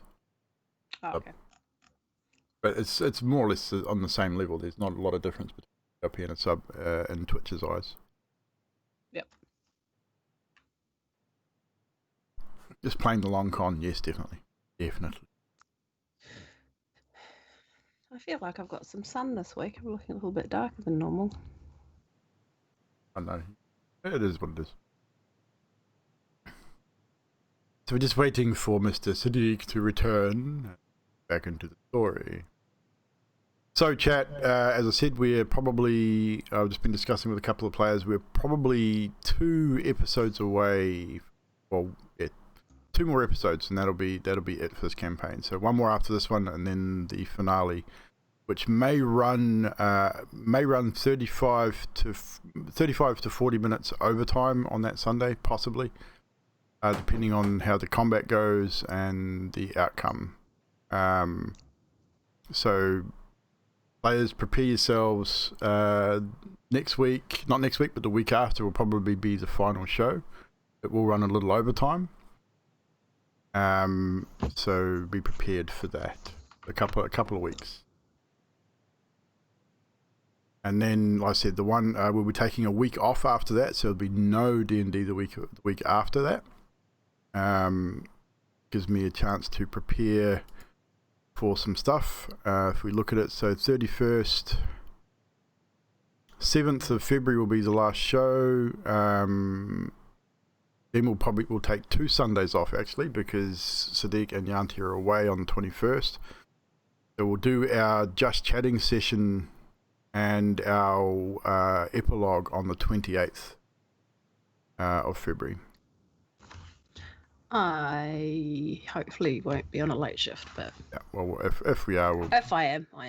Yeah.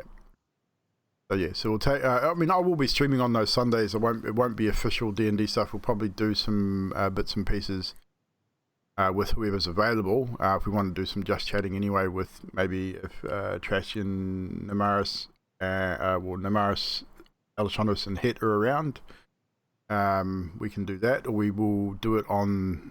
Actually, what we might do instead, probably the easiest way to do that, since those guys are away on the 21st.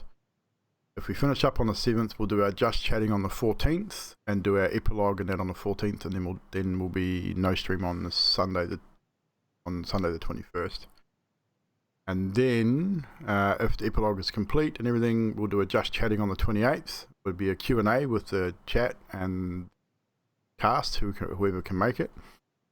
And then we will look at either doing the session 0 for the multi-shot on the 7th March. 7th or the 14th of March. We'll have a chat to Yanti about that, see if she's ready to go. How many sessions do you reckon that's going to be? Pass. We've sort of 3, 2, 3, 4, 5. I don't know. It'll depend. Again, it's a no rush RP situation, so I would imagine it depends on the characters. Well, that too depends on the role play. Yeah, I mean it's going to be an RP situation. If we spend a lot of time RPing and don't spend a lot of progression moving forward in the story, then it might take a few more sessions than planned. So estimate between, I'd say, 3 and 6. Well, I get my roster obviously when I start, so I'll know what I'm doing as to whether or not I can commit. Well, you sort that out when you're there. Anywho, let's get back into the story as everyone is back. So, you have all returned back to, well, you're all at the guild house, and you have decided that it is time to go talk to Coram and see if he has anything else he needs you to do. Talking about the rifts and if anyone else needs help closing any other rifts around town. So you head out of the guild house into the street, and you make your way through the city of Bellond, heading towards the Lord Coram's estate and mansion. Again, the guards greet you at the gate. They know who you are. They allow you in. You knock on the front door, and once again, it is Coram who answers the door, not his manservant. Coram himself, he's in his full battle leathers. He greets you. Oh, it's good morning. Come on in. Sit, please. And he leads you into his office, usual place. He sits behind his office. His office is a little bit less disheveled than it was the last time. He seems a little bit more organized now and a little bit more himself than he was the last time you were here. But he asks you all to sit, and he gets him behind his chair in his seat there, and he clasps his hands in front of him. And morning. How did it go? I assume it went well. You have returned, and good news, I hope. Yes, did the ritual, and so far we have cleared one rift that we know of. Good. I've had word this morning that several other rifts have also been closed across the realm. Things seem to be okay in this. We're not sure how many demons or fiends came through prior to the rifts being closed, but it seems that no more will make it through Is before. there any more rifts, or anyone need help with rifts? I think there may be a few left, but I think the lords of other cities and the other military have been given these same spells and the same opportunities. I think they will are handling things. There's no word that any other assistance is needed. But I do have some good news, and if you give me one moment. And he stands and excuses himself, leaving you in the room maybe 10 minutes. Is there anything you want to quickly discuss amongst yourselves while he's out of the room? Did you guys notice he has no butler anymore? And he was in his armor? Yeah, he's definitely changed since. I'm guessing it was his family got killed from that attack. Yeah, he was different last time we came as well. You can't blame the guy. I feel like maybe the butler died as well. Oh, perhaps. Well, there was that 3 week or a month Disappearance of us, yeah. Yeah. So he could have died during that period, or Coram let him go to be with his family. Maybe. Looks like Coram's getting geared up to come out and fight with us. That's good. And after, say, about 10 minutes or so, Coram returns. And he returns not alone. He comes and walks in the door, and behind him is a tall, thin, hooded figure. Walks into the room. Coram sits down, and this figure stands in the doorway, and as he removes his hood, long silver grey hair, Elvis features of a very familiar character to all of you, specifically Nemaris, as Orphe stands in the doorway. He looks a little older than he did when you last saw him, but which is unusual for an elf. He does look a bit like he has seen a bit of hardship, but not too much. But he is standing there, hands inside his cloak. The large cloak he's wearing has big billowing sleeves, and his hands are hidden inside with his hands sort of folded in front of him. I'm sorry, but I'd be going, Dad! And I'd run over and give him a big hug. And he reciprocates, returns the hug, and he, as you hug him, he whispers, "It's quite all right. Not fear. Everything is fine." And in my mind, I'm saying to him, "Where the bloody hell were you? We were worried sick." And he returns the message, and all will be revealed. And I'm just happy to have you back. You are back. Yeah, very, very Jedi-ish, Sadiq, indeed. And he then releases the embrace with you, Namaris, and takes a seat across from you. And Coram says, "Thorfinn returned to us, but yesterday evening. I would have sent word, but I heard that you were back late and didn't want to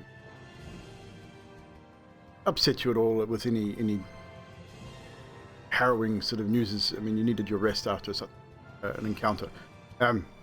But Thorfinn, if you would inform them of what you told me, greatly." And Thorfinn sits, and he again, arms hidden inside his sleeves. See a furrowed sort of look come over his eye, over his brow, and he says, "Well,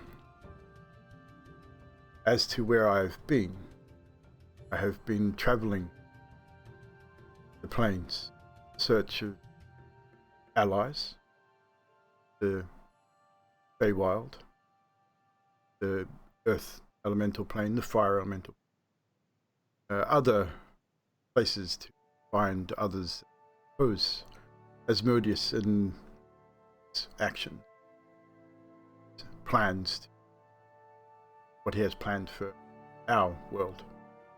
I'm not sure of what you have figured out, but it appears that his ultimate goal is to draw Paradigm into the Hells, turn it into a 10th and final layer of hell. So, we do have some allies from the Feywild, which will join when the time comes. And hopefully that will tip the balance in our favor. Is there any more information that you have found out in my absence? I know you've grown more powerful months that I have been gone. Yet, obviously, you have learnt to scry and have checked in on me a couple of times." Yes, apologies. We were worried about you. Of course. No apologies needed. I was merely trying to keep myself hidden for obvious reasons. Yeah, don't panic. I won't do it again. If we know where you are, that's fine. If you go missing, I might. It's fair. Be rest assured I have done the same to Tabs on the wall. And he looks at you, Ildri, and raises, you can sort of slight raise of an eyebrow towards you, and he just gives you a slight nod.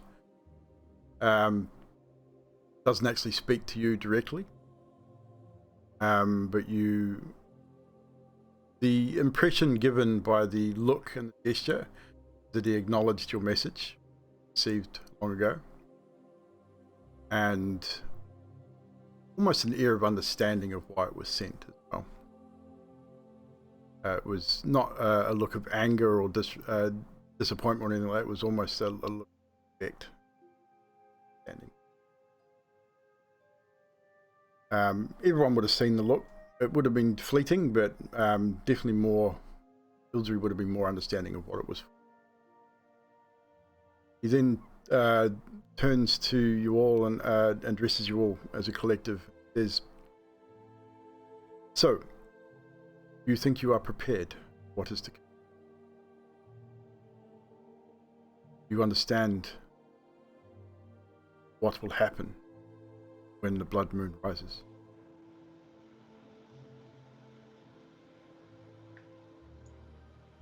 I got no clue whatsoever. Ildrid's silent because it's kind of a thing for all of us, but she's been fought coasters before. But can I roll insight just because I think she would, to make sure that Thorfe's acting and sounding and looking like Thorfe? Okay. And anyone who wishes to do so, if you believe that he may not be who he says he is. Well, I haven't had that much interaction with him, so I'm staying out of this one. Okay. 22. You too. Namaris, are you going to roll insight as well? Or are you just happy? No, I'm just happy to have my dad back. Okay, so you're happy. Hit. 15. Any suspicions? No, Hit is not suspicious at this point. Big. Yeah, 15. 15. So 22 and a 15. With a 15, it seems on the level. Seems legit. Definitely, he seems a little different for sure. But all intents and purposes, he looks and sounds the same. Ildri with a 22, you do notice subtleties in his character, which are definitely different from the last time you saw him. But obviously, at the same time, a lot of time has transpired. A lot of things have taken place. He has obviously done and seen some things. You can see that he has probably used a lot of magic recently. Probably why he's looking the way that he is. Kind of hard to tell whether it's not who he is or expended a lot of energy.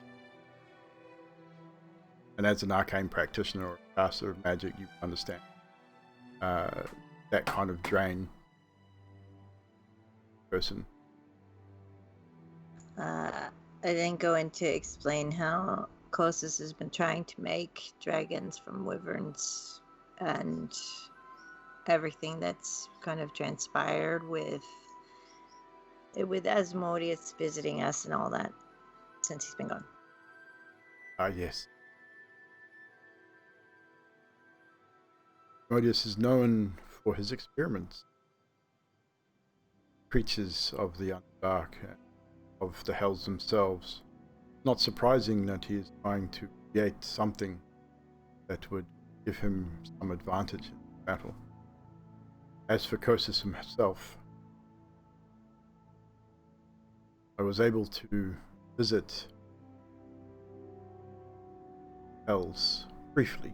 Was seen his true form. Not the same. Dark. Changed. Not quite the same as it once did. I believe dragons still have a code of honor when it came to battle, especially with each other. I believe that honor no longer resides within. Twisted fate. Also, you understand what ritual requires to be completed. Obviously, the blood moon, that much you know. You understand the 1,000 souls that need to be passed through the portal on them. Sent to the Hells, sent to Asmodeus, power whatever dark magics that he needs to open that portal permanently, start the transition of paradigm into the Hells. 1,000 souls for the stroke of midnight, blood moon. Process is the key. He remains on the battlefield. That no souls pass through. Process must fall for the stroke. For that 1,000 souls has passed through. So the battle must be won quickly. Must have every weapon at your disposal, ready to act. For he will not be alone. He will not be facing just Kosis himself. My research and my investigations have led me to there will be a champion. Who that champion is, I am not yet sure. Will be a rider. The others, demons, fiends, those of the Underdark that we see, they will join back the city. The city has stood for thousands of withstood many armies. But I fear that this army that will not set out and attack quickly without mercy.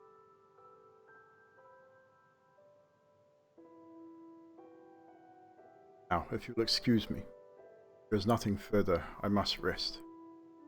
My travels have taken great toll. I look at him and I would say, once you've rested, I'd like to have a catch up. Of course. I'd like to hear all about what's happened. Like a dad and daughter date. We have breakfast tomorrow, okay? Give me a couple of days. I've spent a lot of time casting a lot of powerful magics. A couple of days will definitely. Alright, I give him another big hug. He reciprocates. He then turns and looks at you all and gives everyone a slight head bow, and then leaves. As long as no one else is under questions, he leaves the room. Closes the doors. Coram then says, "Right, battle plans. So, we have obviously the Dragon Scale Militia, which is growing by the day, which will help defend these city walls against demons, fiends, and all manner of creatures from the Underdark. I myself will join you against Kosis and whoever else stands against. It has been a long time since I've been or seen combat or battle. Rest assured, I am no stranger, and I have power I have not tapped into for some time." Coram, do you think that Yudri is still a main target for the enemy? I believe that you are all targets, but I believe you hit the target that would be high value to them. Me? I'm just Kosis will target you, I feel, as revenge against Hildry. Oh shit, I'm dating his ex. And you see him sort of half by smirk. It was a smirk that he didn't mean to let pass, but it sort of sneaks past, and he sort of recomposes himself and says, "Well, yes, were dear to her, and he will want to hurt her. What better way to hurt someone to destroy the person they care about most?" And hit that ring that you got that shares the damage in between the two years, does that go both ways, or? No, it only goes one way. Oh, okay. Yeah, I haven't used it maybe, I think, twice now. It definitely was good for keeping Yudri happy. If I'm not getting hit by anything else, it's not too bad for me either, but I don't know if I could take a Kosis swack. He will deal large amounts of damage. You swack at a distance, and we'll swack at close range. Wow. Well, that's how I play the game. You may have noticed. Is there any way to reverse the ring so that you don't take damage and I take your damage? Don't be ridiculous, huh? That is not chivalry at all. You're the lady does not take the damage. How dare you? everything I do to try and protect you. But if you're dead, we wouldn't be much, you know. Just remember the ring isn't active all the time. I have to activate it. That's true.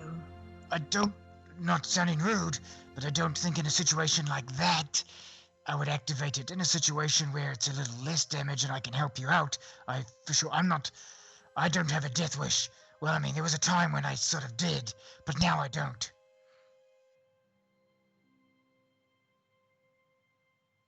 Were you all emo or something? Yeah. Oh, no, I was a little upset after my family, got taken away rather abruptly, and I didn't care whether I lived or died, but now I care about the rest of you clowns, and it seems that I care again, so that is good, right? Corum, you can see Corum, he nods, and I have to agree. Not so long ago, as you may recall, I too lost people I care about. And for a short time there, I too did not care. But I care about the city, people within. I care about the realm of paradigm, people outside of it. And 5 have shown me meaning of heroism. Something I had not seen or felt for a long. I have had experience with dragons in the past. Good and bad. And this will not be an easy fight. But it can be won. It can save this realm from fate worse than death, I think. This realm was sucked into the hells. And even if we survive, we lose. Hunted our days. I guarantee you that. Odious will not rest. And he had all the time. We are here. Portion time that he. And if he is offering to stop all of this, the price, or you've thought about it, price. Actually, I haven't thought about it at all. I just said no and left it at that. Of course, Sadiq. Your militaristic stylings and your orc blood not surprise me. And again, Corum looks over directly at you, Ildri, and he looks at Namaris, and even at you, Het, briefly, knowing what you've all lost and what you've gone through. And then finally he looks over at you, Alessandra. There's everyone in this room has something to gain. But we all have so much to lose.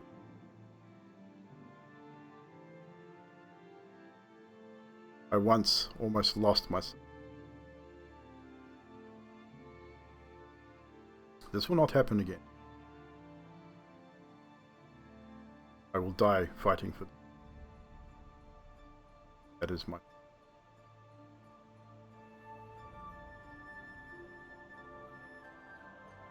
So, as for what is to come next, to be honest, there is nothing. There's nothing more we can do. The time is yours to reflect, spend time with loved ones, talk to family if you have any left. Prepare. In the 5 weeks' time, that blood moon rises, be at war. Be a war for our very souls.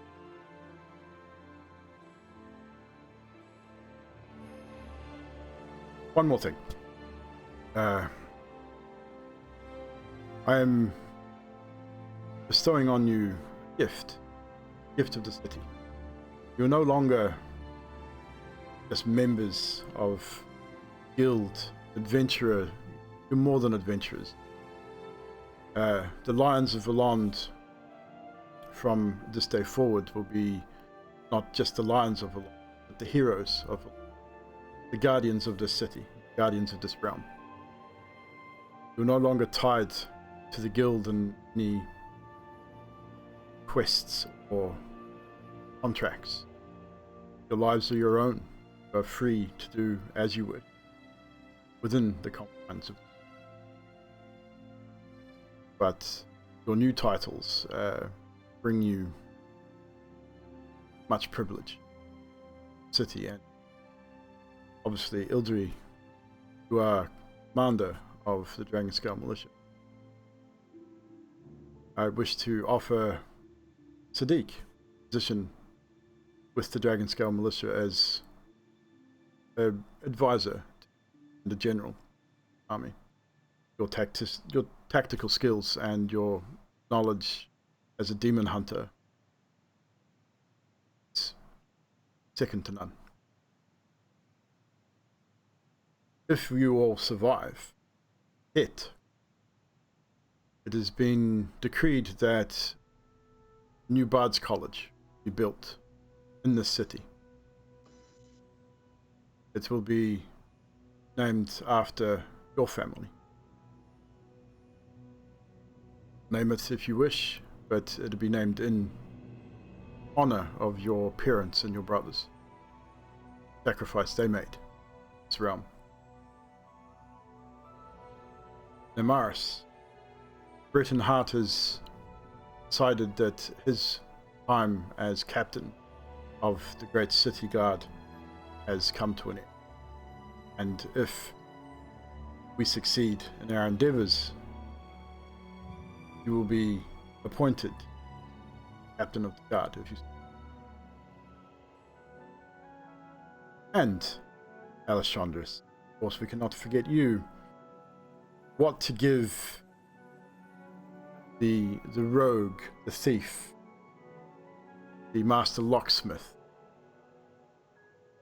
finder of traps.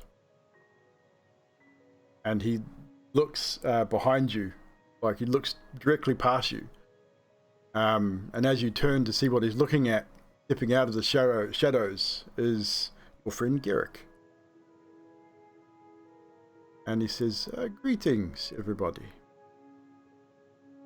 Alessandris, if you survive this ordeal, we wish for you to head to Voland City, chapter of the Order of the Scorpion. You will be its headmaster. Train new rogues, new thieves, new spies. My network of the Scorpion is all across Paradigm. And I'm sure your parents would be proud.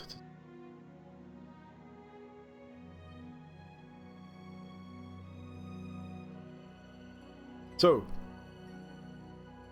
if we are to be successful, then this will be written and decreed. Of course, if you die, then it does not matter.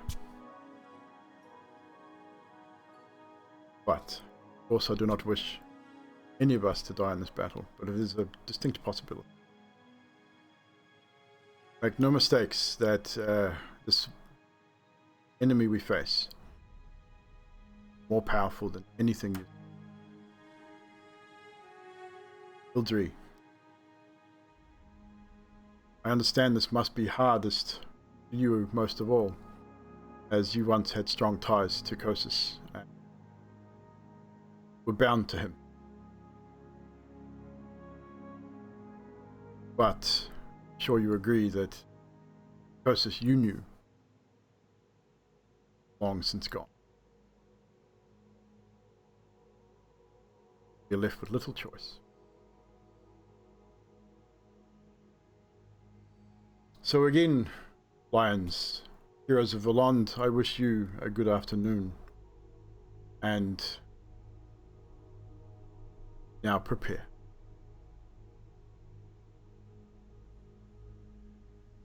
And he stands, and as he stands behind his desk, he bows quite deeply to you all, a massive sign of respect from a nobleman, from the leader of this city and a leader of the Howling Mountains regions of Paradigm. And he then stands and walks with you towards the door, opens the door for you, and ushers you outside. He doesn't close the door straight away. As you guys walk up the pathway heading towards the main gate, he stands and just watches you guys walk away. Eventually he does close the door. The day is now yours. It's early, probably just past lunchtime. You've been there for probably 2 or 3 hours, discussing with him, talking with Thorfinn. Now the rest of the day is yours. Do with whatever you will. Well, that was intense. So, wait a minute. Does that mean we've got nothing to do until the blood moon? Pretty much. I'm going to be bored. I'm really excited because I got my dad back. That is good. We should probably be vigilant with our time and spend it training. I don't want to seem negative, but if we just waste a week doing nothing, we only harm ourselves. We should keep up the practice, go over books, keep looking into things that would help us. I think they mentioned Thorfinn mentioned Kostas would have a rider. Yeah. We need to find out if that could be someone we know, someone new.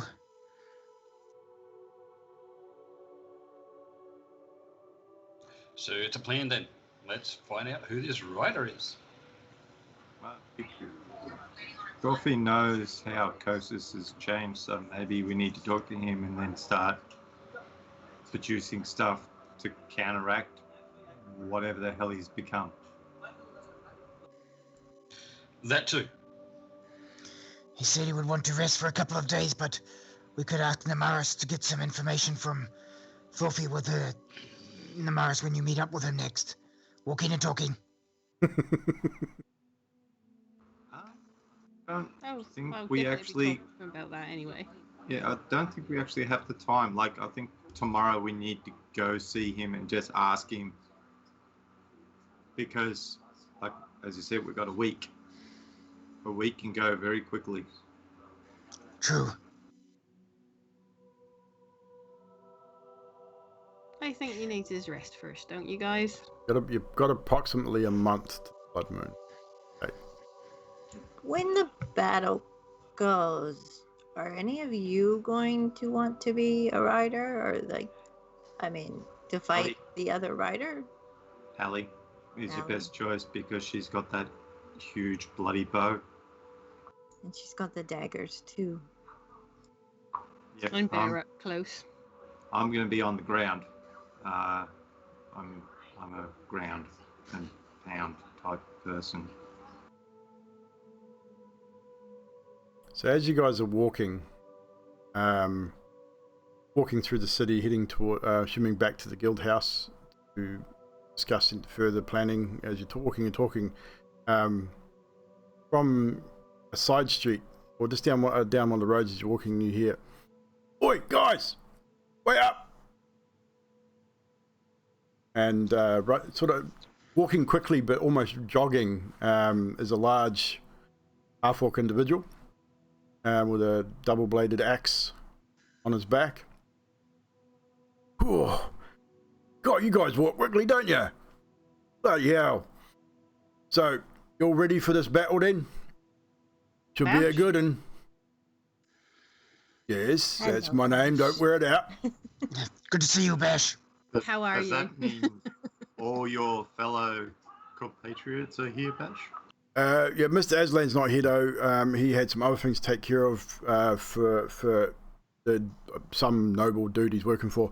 But we've got 30 of the boys here ready to help out where we need. We're going to be, I think, Breton something or other. Captain DeGardia, he said that we're going to be taking care of the West Gate. on when shit hits the fan. So we're probably, I'm not sure where you guys are going to be, but we're going to be here and we're going to be doing things and killing stuff, and it's going to be fun. Just wanted to catch up and make sure you guys are all good. You all look still healthy and alive. I mean, I think you look a bit scrawny, but you always did.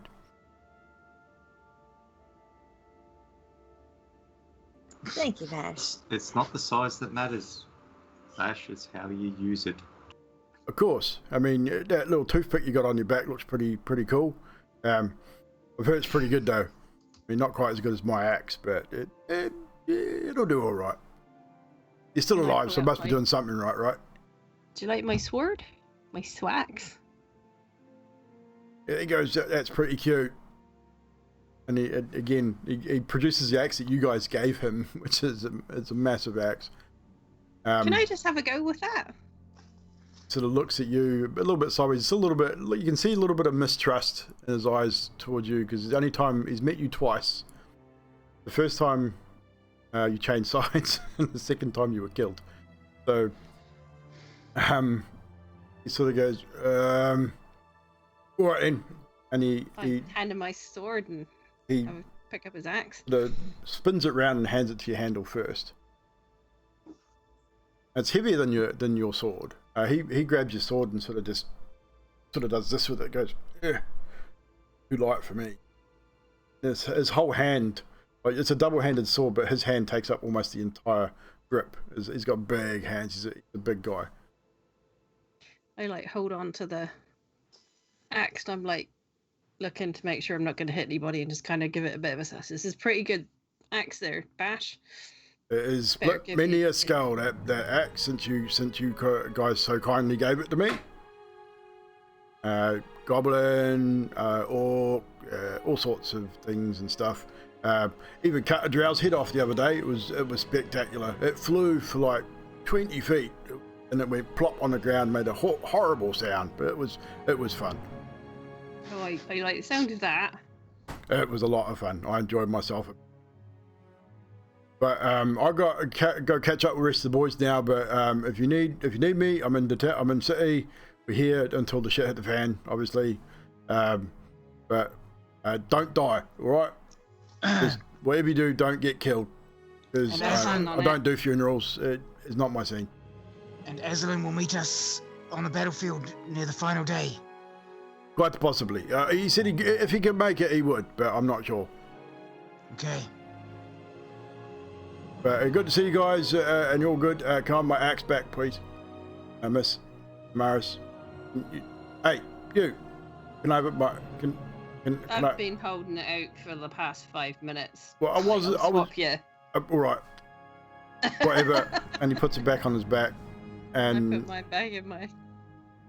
And he says, pat him on the back. So looks, he gives you a sideways look, and he gives you a bit of a wink as well. You can see he's kind of just playing with you. He says, "All right, you take care, guys. I'm off. I gotta go hit stuff, training, all that. Gotta make sure we're all top notch." And he just turns and spins on his heels and takes off back down the street. And as you go through the city, you do notice now there are people that, and obviously that probably aren't from the city, that are around. And the fortifications are underway. A lot of supplies have been brought into the city, ready for a possible siege, if that's the case, if that's something that may happen. So supplies have been brought into the city. It's just a very, very, very busy city now compared to, I mean, it's usually pretty busy anyway, but it's just more so. It's a lot more activity going on, especially in and around the walls and the gates. The guard presence is higher. This new militia that's been formed, there's a lot of them around. It's just a very busy, bustling city of activity. Eventually you do make your way back to the guild house, unless there is something you wish to do before you get there.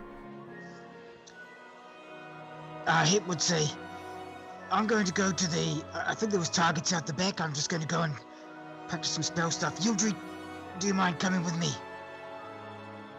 Sure. Cool, thanks. Yeah, so training ground at the back of the guild house, definitely. Cool. So what are the rest of you doing as Het and Ildry head for the training ground?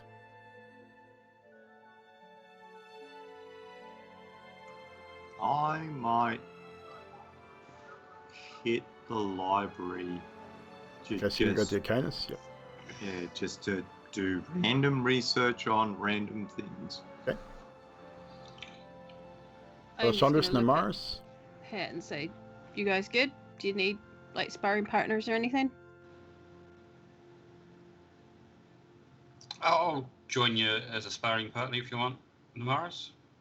Yeah, sparring Okay. partners would be good. That would be good. Okay, so the four of Alright, you head to sweet. the training ground. And Zeke excuses himself and heads for the Arcanus research. So we will start with the training ground people. What are we up to in the training ground? Het sort of points at a couple of targets and says, "No time like the now to get practice for this big battle. I have a couple of new spells I've been working on. Namaris, you know, you've been practicing a lot. Ellie, you too. It's good to see. Maybe you get started on the targets as I just have a chat with Yodri quickly." No worries. I'll say to Ali, "Did you want to do some hand to hand or?" I'd say yes to the hand-to-hand, but I don't think we're going to be doing that close quarters. I think it's going to be blade.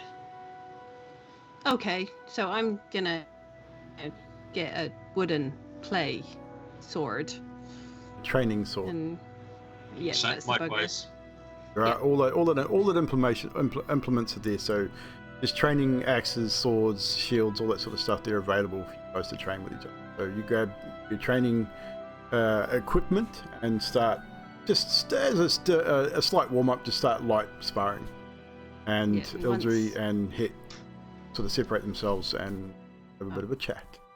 Switch over the Sweet. for a moment. "Hey, Ildry, have you noticed Namaris or Alessandra's acting a bit strange lately?"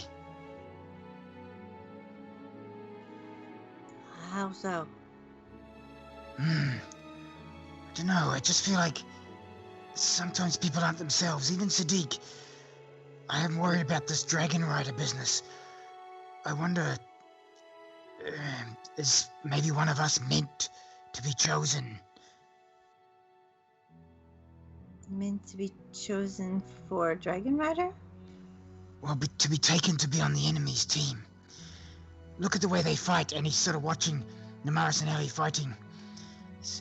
They're very fluent. Who would not want them to be on their side? True. Yildri, have you been approached by anyone to change sides? Well, I mean, we all been approached by Asmodeus and Well, Colossus. I mean, recently, you know, of the late. No. No? No, me either. I feel like maybe doppelgangers could be with amongst us, some here. Hold a second there. I just want to try something. And Het goes up to Ellie and Namaris, and he goes, "Hey, hold up a minute, guys." And telepathically he says to Yodri, "I have a spell that will tell us if these guys are imposters straight away." Ellie, what is the name of my father? Do you remember? No, I don't. Namaris, what was the name of my mother? Okay. Yeah, I thought so. Het turns back to Yodri and goes, "See, this isn't right." And he points a finger at Namaris and says, "Power word death." And a bright spark comes out of his finger, and she will have to make a constitution save. And 6 seconds later, he does the same thing to Alessandros. So 2 con saves from both of you. I'm quickly looking through my spells. This is going to be 11. How much? awesome. 11. 11. That'll be a fail. Mine's an awesome one too. 10. Both fail. So you both drop So dead hang on. on the spot. So yeah, Reduced to 0 hit Alessandros, points. do you have less than 150 hit points? I do. Yeah, so if They you've got both less do. than 150, you drop to 0, instantly dead. So you both drop instantly. Hey, what are you doing? They're doppelgangers. It is not the real them. You can't just point your finger at somebody and then just smite them for no reason. You could ask them. I mean, No, they are imposters. They did not remember the name of my mother nor my father, and we all went to meet them. I introduced everyone. They are imposters. Quick, let's search them. what's my mother's name? You've never told us. Shit, that's true.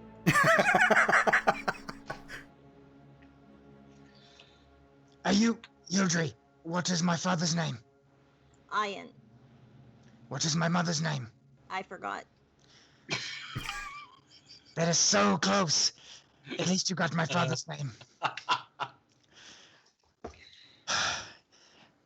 Head puts his hand down on Amaris's chest. She is dead. He puts his hand on Alessandro's. She is dead. We should take the bodies in and get them inspected before someone can revive them. Can I do a medicine check quickly, looking over them? Sure. So, Het, do you allow her to check the bodies? Yes. Head 22. telepathically says to Alessandro and Amaris, drag her down and do like a funny play tackle. So your medicine check as you bend down to inspect the bodies? 22. Me too.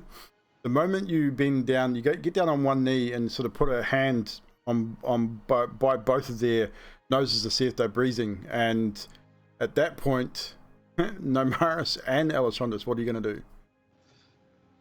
So how close is yours to my face? I'd say she's bent down, so she's within a foot or two of both of your faces. I spring up, give her a big hug and kiss. I bite her hand.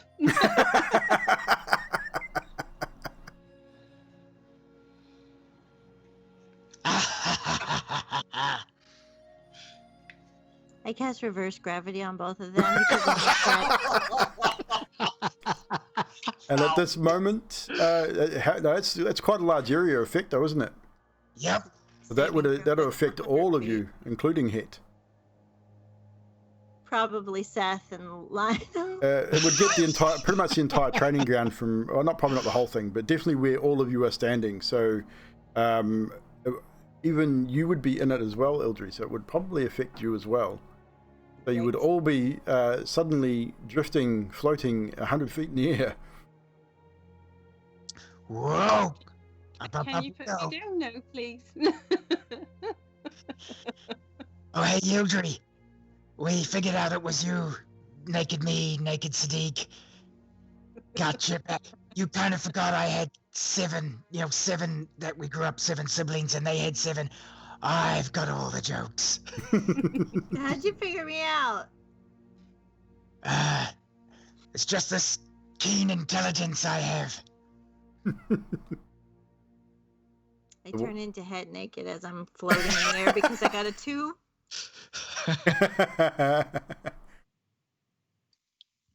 Well. So,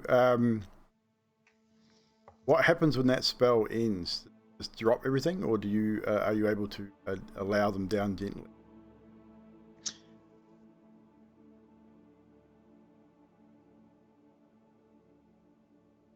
Well, it's a concentration for a minute. Yeah. But after a minute, it just drops. I think we fall, unfortunately. Yeah, so all of you, as you drop after a minute, take 41 points of bludgeoning damage. Het is going to drop as far as he can and then Misty Step. So your damage is negated.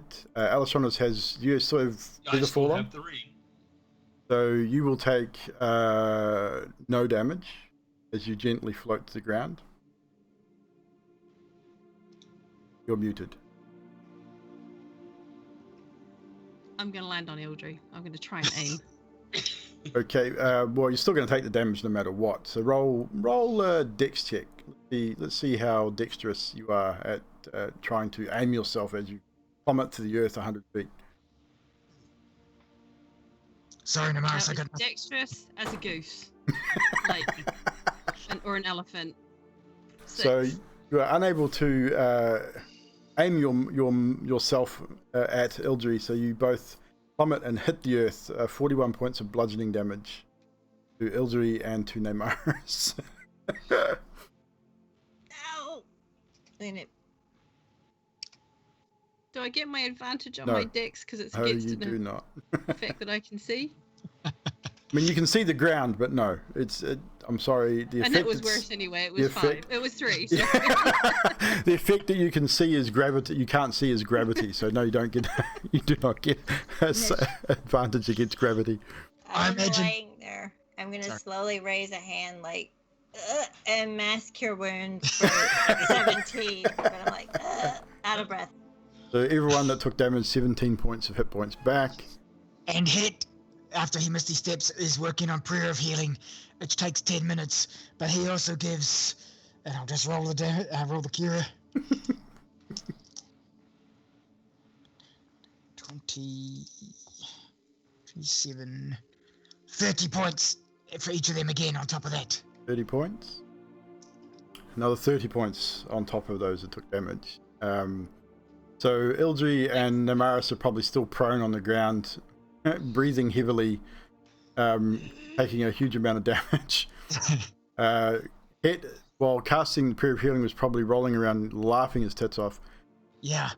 And I'm- Ellie is just sitting there, probably grinning from ear to ear. I'm gonna roll over and look at Ildri and go, "What did you do that for?" I panicked. I panicked. Hit rolls over after his 10 minutes. He rolls over, walks over whatever on the ground to Yildri, lays down next to her and says, "Well, we'll call that even, shall we?" Hey, give him a kiss. Mwah. I'll see you with my rose tonight. I'll be naked, standing in your room. Now we've all seen that hit. That's not very pretty. Please just put it away. I wish Sadiq was here. This would have been way funnier if he had fallen 100 feet. Speaking of Sadiq, with that we will switch to Sadiq, who's made his way to the Arcanus to do some research. As you enter the Arcanus, the steward says to you, "Good afternoon, Master Sadiq. What can we do you for today?" Just here to research whatever I can about.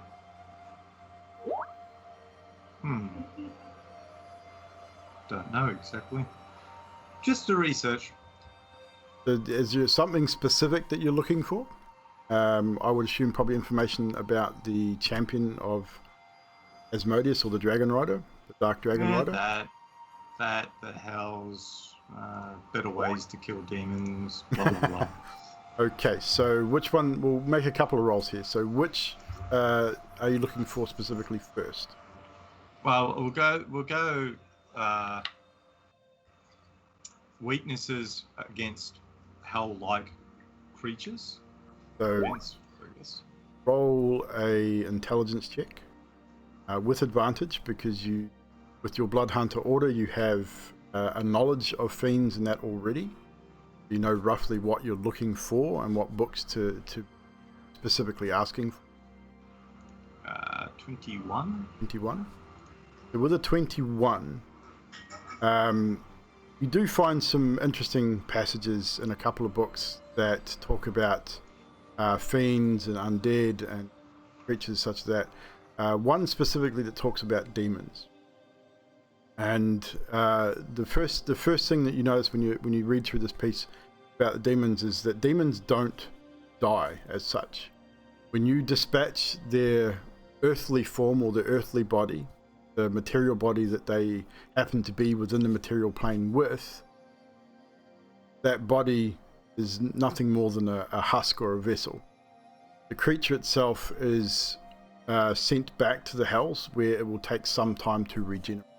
Lesser demons can take up to a year to regenerate. Greater demons and higher, like archdevils and things like that, can do it over a very short space of time, like mere weeks. Usual stuff. Radiant energy can be detrimental to some demons and things like that. But all demons are different. Some are vulnerable to radiant damage or necrotic damage. Some are immune to necrotic damage. Most are immune to fire, but there are exceptions to the rule.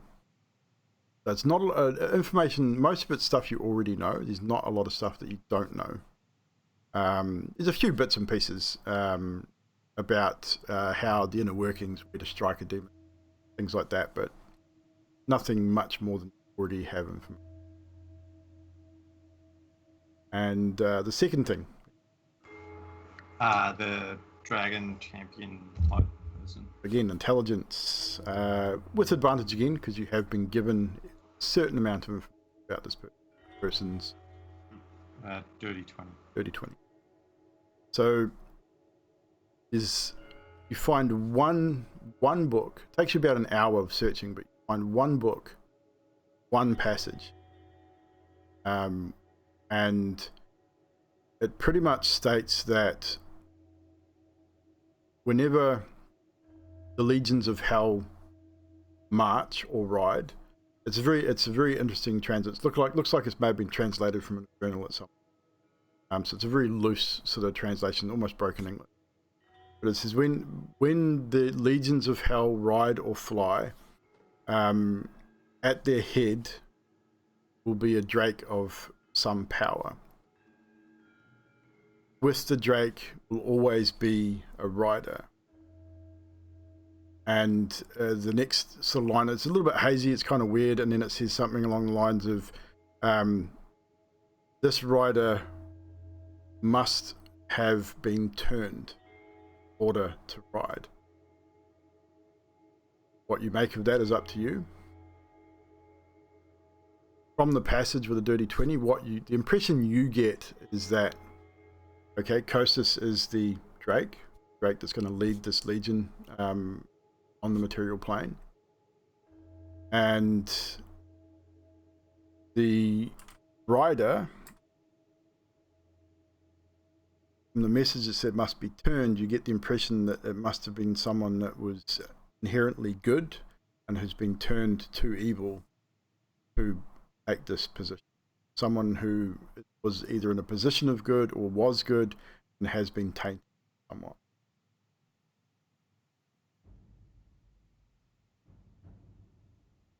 And your third and final topic. Crap, I don't know. Something dark side. Something No, dark that'd side. be it. That'll be it.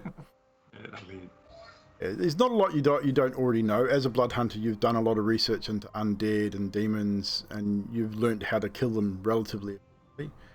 Know your blood rights. You can generally pick up on weaknesses fairly quickly in a battle anyway. You know with your current team that your most formidable person in your team right now, and probably the person that will tip the balance in your favor in this battle, will be Ildri in her dragon form. You know that Het has grown relatively powerful in the last few months. He's gained skills that rival your own, but on a different level with the magic. There's some dark power there that you've noticed, but it's not drawn from a place of darkness. You've watched Alessandros go from a naive, scared teenager to someone that will charge into battle almost without fear. And you've seen Neymaris come from the brink of death and prove herself warrior once again. You've seen these people that you've been traveling with, these people that initially when you first met them, you thought weren't really going to amount to much, not from your standards as a soldier, as someone who was fighting evil, to people that you genuinely rely on battle situation. Both Het and Ildri specifically have kept you alive where you died, and that's something that stands out in your. With that, you finish up your research. It is now heading on around dinner time. You spent a number of hours at the Arcanist trying to find out as much information as you can. Head back to the... you guys at the guild house, you would have spent probably maybe a couple of hours out in the training ground. Your prank has seemed successful. You are then free to... You've got probably 2 or 3 hours before Sadiq would return, before heading off to bed, or we're having dinner, and at least heading off after that. So what are you guys up to in the remainder of the afternoon? Sadiq returns?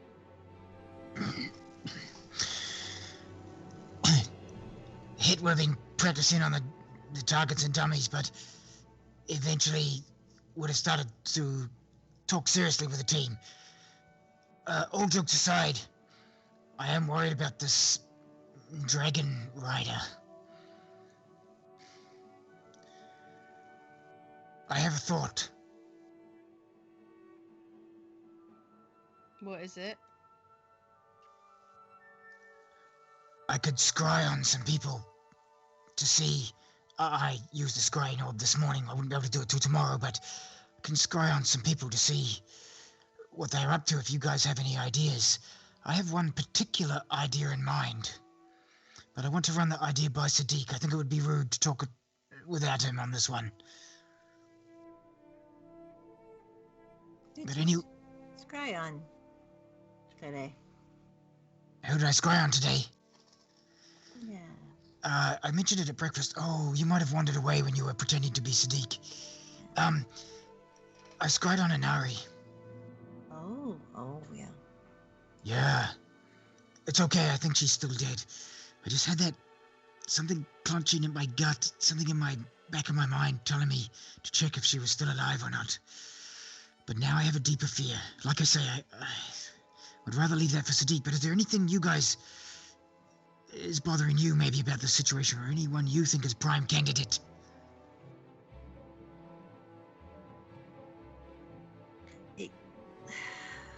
I noticed Dorothy was acting just a little different. And then he mentioned he'd been to the Hells and back. Yeah. So it might be worth talking to him and seeing what's going on a little bit more. I guess going to hell can change a person. I guess going across plains in general would probably make you a bit tired. Absolutely. Even just the minor magics that we do causes us to be tired. Namaris, anyone in your mind it's worth scrying on?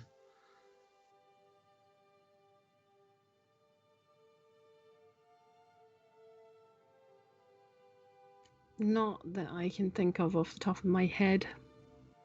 What about that Olga? You mean Volder Grimm? That would be the bugger.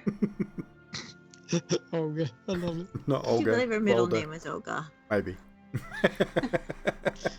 that one out of my head. Yeah. Do you want to scry on her to see what she's up to, or you think she could be a candidate for evil? Well, her and I aren't too different, let's just say. So if he was going to come after me, why wouldn't he go after her? That is a possibility. Hit gets out his notebook and makes a note. You just want to know what she's up to so you can have a chance in the arena again, don't you, Namaris? I'll do that next week anyway. What about you, Ellie? Scry concerns, people concerns? The people I care about are all here. You don't think that anyone is a prime suspect for being the enemy dragon rider, though? My world's small compared to you guys. I only know this area, really. That is fair. All right, well, I guess when Sadiq is back with us for dinner, I can do the rounds and ask him what he thinks. But I will let you know of the rest of my thoughts then, if that is okay. So with that, you guys continue your sparring and your training next couple of hours. And then as the day draws in, you head back inside to sit down to a prepared meal which Seth has set out. And at this point, it'll be about this time that Sadiq re-enters the guild house and joins you for an evening meal. You are now all sitting around having a meal of meat and vegetables, mead, ale, whatever your drinks you're after, whiskey, raw meats for hets as usual, and a hearty evening meal and drinks, friends.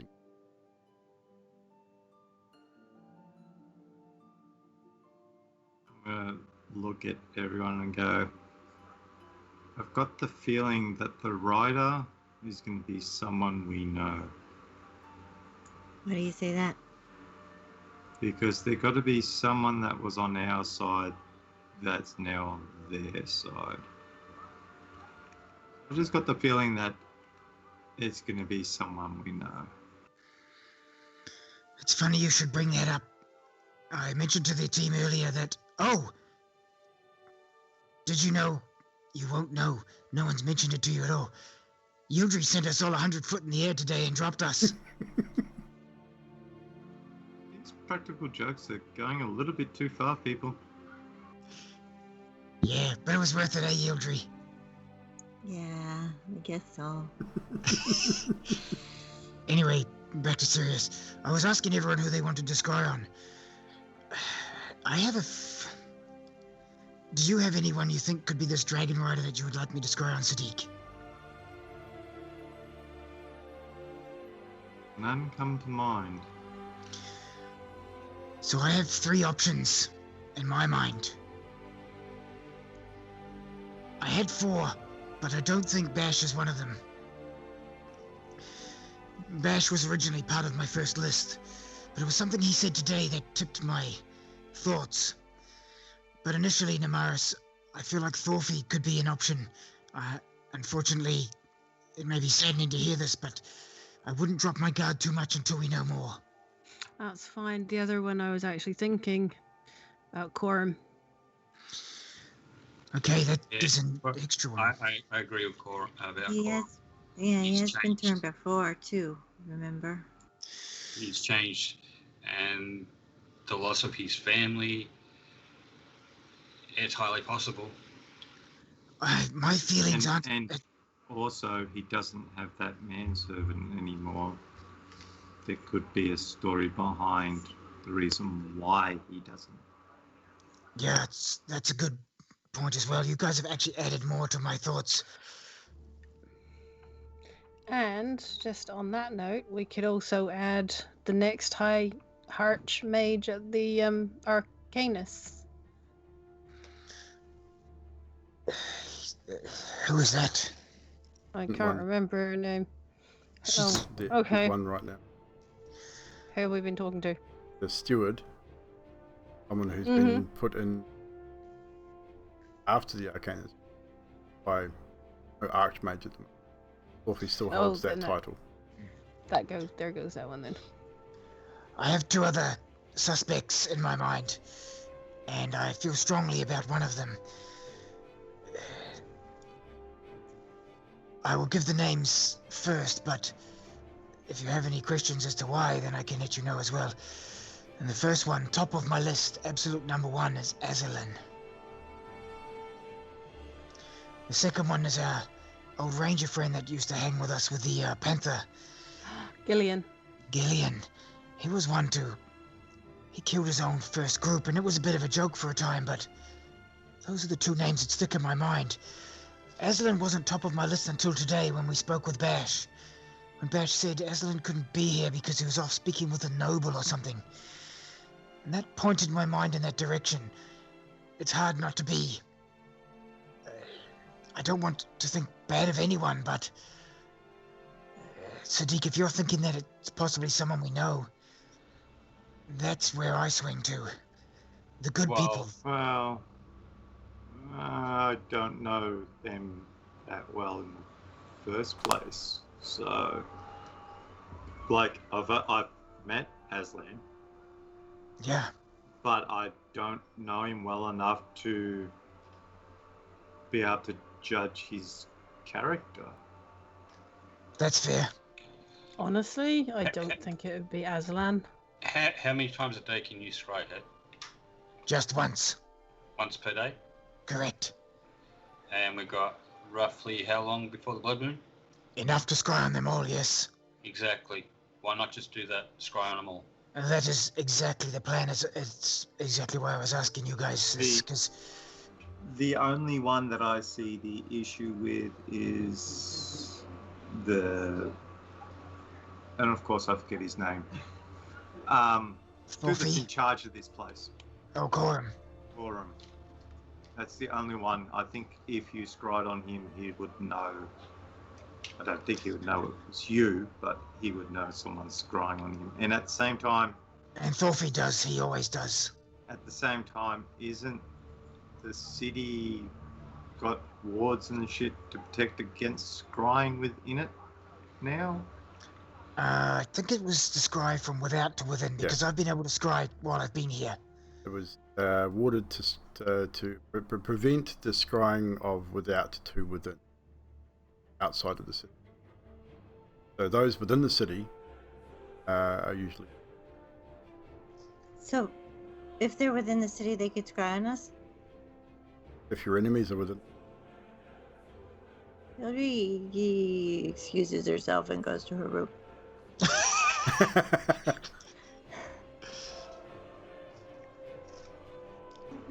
Hey, what's that all about? What's what all about? She keeps on just going to her room continuously. Yeah, I don't know. I remember a while ago I was asking about babies and stuff. I thought she was pregnant, but now I think she just has a weak bladder or something. And what, uses the chamber? She just has... Well, maybe. I don't know. Maybe she has an infection. Great minds. I was reading the chat. That's great. Aren't you a healer of some kind? Can't you, like, get rid of that type of infection? Which you probably gave her anyway. That was a long time ago then. I was with someone else. She was a halfling, though. You do have a point. And she did live on a ship, you know? Yeah, scurvy, you know. Nonetheless, I don't think... I mean, Yudri has her own healing properties. If she was problematic with something like that, she would cure herself. We are together-ish, but I don't want to be in her back pocket every 5 minutes. She's allowed her own time. I'll be in her front pocket for a little bit then. I've definitely... I mean, you know... By the way, what the hell's a pocket? It's the thing on your armor that you put things into. A pouch? Ah. Uh-huh. Now I get you. Yeah. So, anyhow, I don't... Oh, that's the other thing. How have you been going with the oils I've been giving you? Have you been turning them holy-like? Yes, I did everything you gave me. Cool. That puts us up to a grand total of 9, I think? Yeah. I was actually going to say 12, but 9 could be right. Well, I've got 5 on me. Oh, you've got some of the others. That would be closer then. Yeah. I'm thinking I've only given you 4. Maybe 8. I don't know. How many you got? 4, you are right. Yeah, so we're up to 9. And I've also got another empty flask. Anyone else have any empty flasks? Have you been saving your healing pots, people? No, I generally tend to smash mine on the battlefield, sorry. I asked you to save them for this exact reason. You did, and I'm a stupid dragonborn. I like to break things. We could always go buy them. That's true, with all the money we've got from Yudri's cave. Yeah, why not? We'll just empty out her cave. It's not like she's old. She's gonna live for ages. She can reclaim any wealth that we... Oh no, it's quite alright. I'm gonna fix that as well. So I've talked. I think I even might have mentioned this. I'm going to talk to one of the artificers or someone here, and I'm going to make her a beautiful golden bath, which has a shower that you can put gold in, and it then has a little wheel that spins round and round when you pull a chain, and it puts the gold up, and then showers her with golden coins. So she'll be cool if we use the money, and then I'll just get it back to her through that shower system. Just thinking that could almost kill her if she's getting like a golden shower of golden coins. They can hurt. It's only like just above her head. It's so she can, feel the gold, the gems, the jewels. Why don't you find a way to liquefy it instead, that she can just, have a bath in gold? That would be... I would have to superheat it. I can do that. I have a spell, but I would have to superheat a hell of a lot of gold to do that.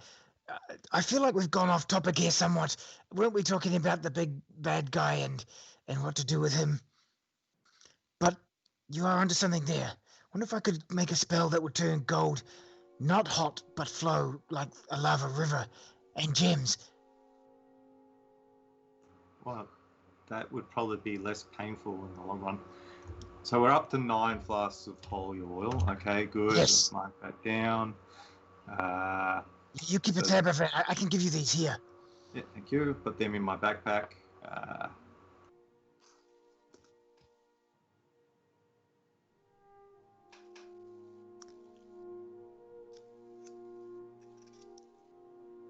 Right, so... But yeah, outside of that, I don't know. Like, out of the 3 people that you've said, the only one I could actually think of is the guy that's here, but... It can't hurt to scry on each one of them that we Yeah. can. Maybe we go and talk directly to Thorthy and Gorham if they are suspects. But at the same time, if Thorfy's a suspect, do we actually talk to him about our concerns about him being a suspect? I mean, if we talk to them, we could gauge their reaction, maybe, even if they decline or deny. I guess, I made a joke of it earlier, but any one of us could also be suspects with what you're saying. Assuming you told us everything you heard before, that's metagaming. Yeah, I would have shared it all, like about the radiant damage, blah, blah, blah, and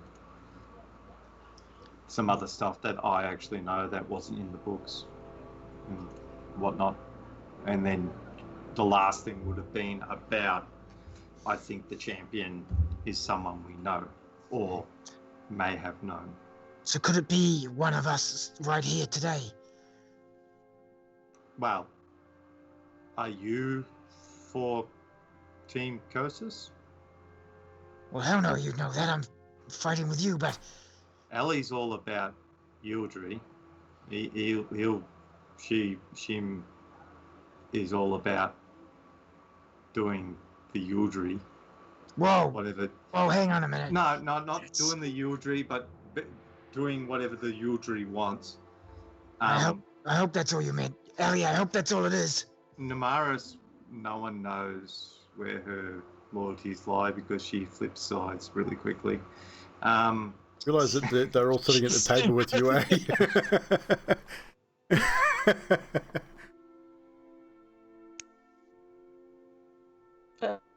At this point, I'm gonna kick Sadiq under the table and look at him, As give I him said, a wink. flip sides. You know where my loyalties lie. I never flip sides. I do remember you flipping sides. And then you getting punished for it, but you flip sides. What about you, Sadiq? You seem to know a lot about demons and devils. Yeah. My Dark Lord doesn't like as well. No, I'm just kidding. I'm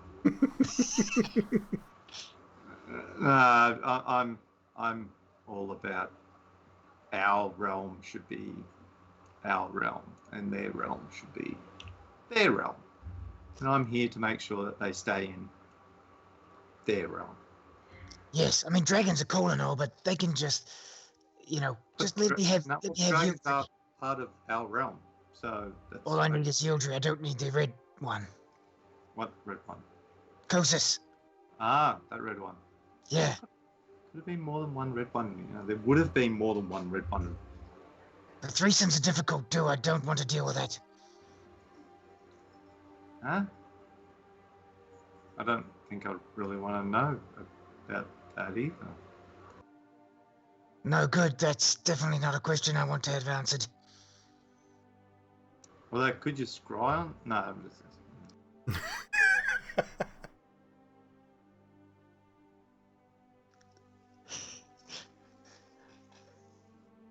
What? What? Just asking the question. So, okay, so it's none of us. We've decided it's none of us. If I find out it's one of you, I'll be so upset. But it's none of us. Well, Well, actually, no. we, It's we- okay. I'll just scry on all of you in that time as well. It's none of us four. Yordri's been awfully secret lately. I don't think it's her. She's I the don't champ. know that when we had that conversation with his royal darkness, yeah, she was seriously, she had that look, and then she went away afterwards and came back the next day. So She could turn into a dragon and just go home and eat you just like that. And no, if she was going to do that, we would be dead by now. I do not think it is her. You cannot blame her. Do not blame her. Do not make out she is the bad one. actually a good point, because then she would be a dragon on top of a dragon as a dragon rider. Is that Plus- even possible? And I'm looking at Het now and saying, how do we know it's not you? Plus, we pilfered all her cave. What do you mean? Of course it's not me. You've got every reason to turn to the dark side. What reasons would I have?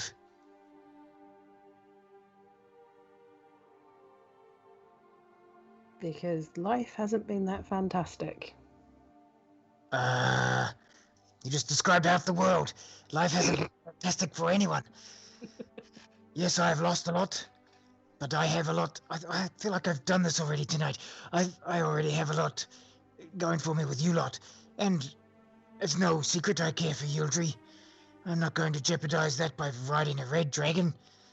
Plus, red is kind of not my color. And there's the whole, unless you've actually swapped sides and swapped fences. Yeah, I don't know if it would be that easy for me to do. I'm not so bright. I'm not very good at keeping secrets. And I don't think I'm very good at riding dragons and casting spells to be a champion, to be honest. Takes a lot more dexterity than I have. But hey, you could be right. I am pretty damn powerful. I appreciate the offer of me being the big bad. I like it. However, I have to be honest, guys, I don't think it's any of us. Just putting that out there, because I think we'd know. Yeah, well, I don't think it's us, but there is a lot of people we know that could have gone to the other side thinking that the other side's gonna be better, but not realizing Honestly, that. check out that Voldegrim, because I reckon she's definitely a candidate for it. Yeah, well, I will be scrying on them all. So, Holger. Really? I don't see why a pit fighter would like what she wants to be the grand champion of hell. So, huh? You saw the way she was fighting me. Of course she does. Look at the power that she wants. She doesn't do it for the fun like I do. She wants that power. And what's better than having the power of... Hang on, Damaris. That last fight we saw with you and her, that was vicious. Just saying. Out of the two, you were the more vicious one. But I'm doing it for the right reasons. I just want to, say, hey, I'm better than you and fuck everything else. Exactly.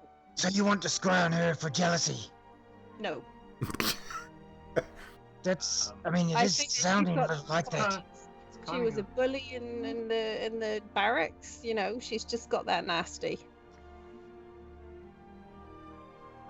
Saying it wouldn't surprise you if she was the big bad's little bad, like the mini me,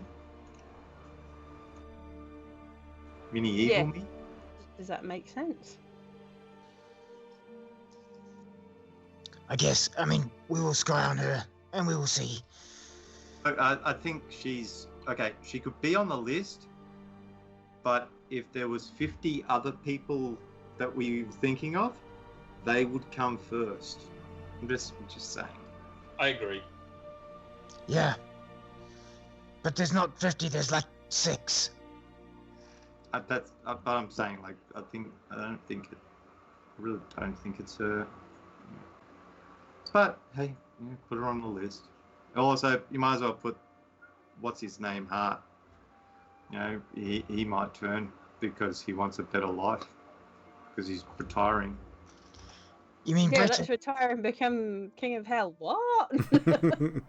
Well, yeah, if you're gonna retire, you might as well retire up. So, I guess. as you guys are Temptation. speaking, Ildri, is there anything you're doing while they are downstairs discussing the stuff? I am slowly making my room freezing cold and crafting my room for the night. Okay. You guys will actually notice at this point the fog-ish, not really fog, but the cold air is actually starting to travel down the stairs from upstairs, emanating under Ildri's door. A lot more intense than it has been in the previous weeks. But to hit, you'd probably be the first to notice quite attuned to the cold. You would notice that sort of frosty sort of mist starting to sort of, you can see it at the top of the stairs, sort of drifts down the stairs. Oh, that's nice. Okay. Because of that, I'm gonna look at Het and I'm gonna say, she's at the top of the list. Look, I'll go and have a talk to her. She's not at the top of any damn list. And Het gets up and goes up the stairs to go and see Ildri. Okay, so you make your way up, and like the moment you get to the top of the stairs, you can see, look down the hallway, heading down towards your rooms. Coming from the other side of Ildri's door is it's billowing out from under the door. That icy fog, very evident. It's even dropping the temperature outside in the hallway. Het knocks on the door.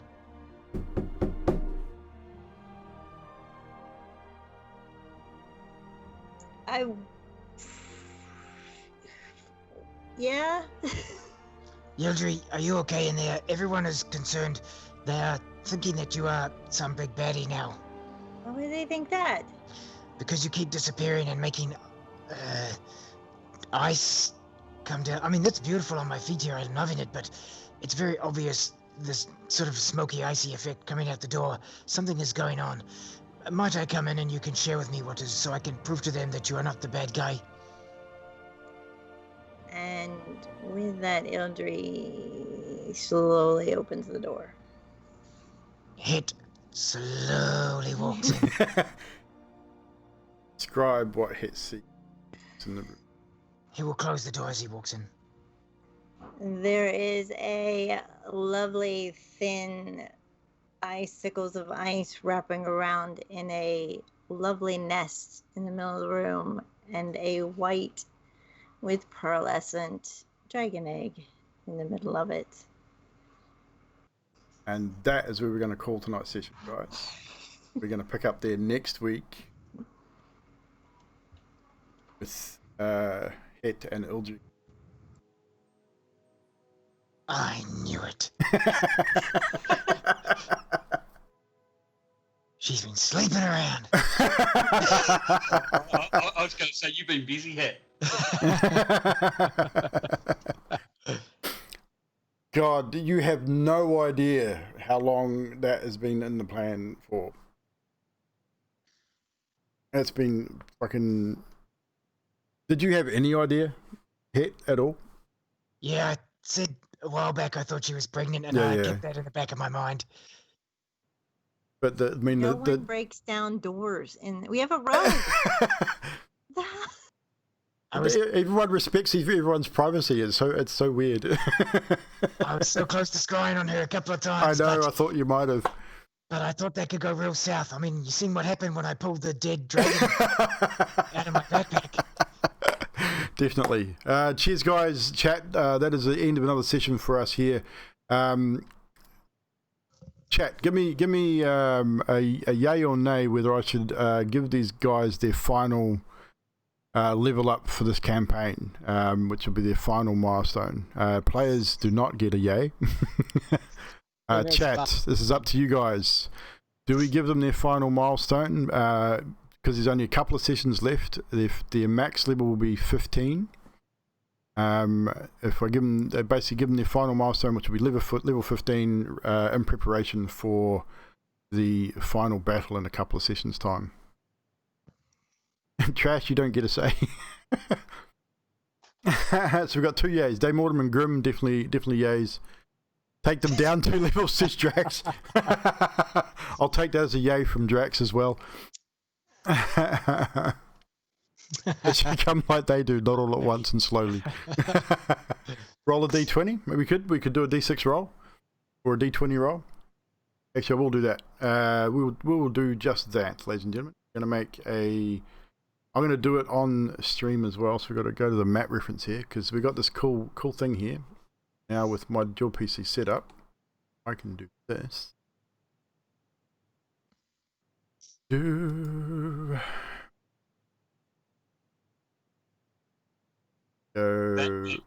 That's harsh. Roll a d6. Let's see what we got. They're going to show. We got a 1 on a d6.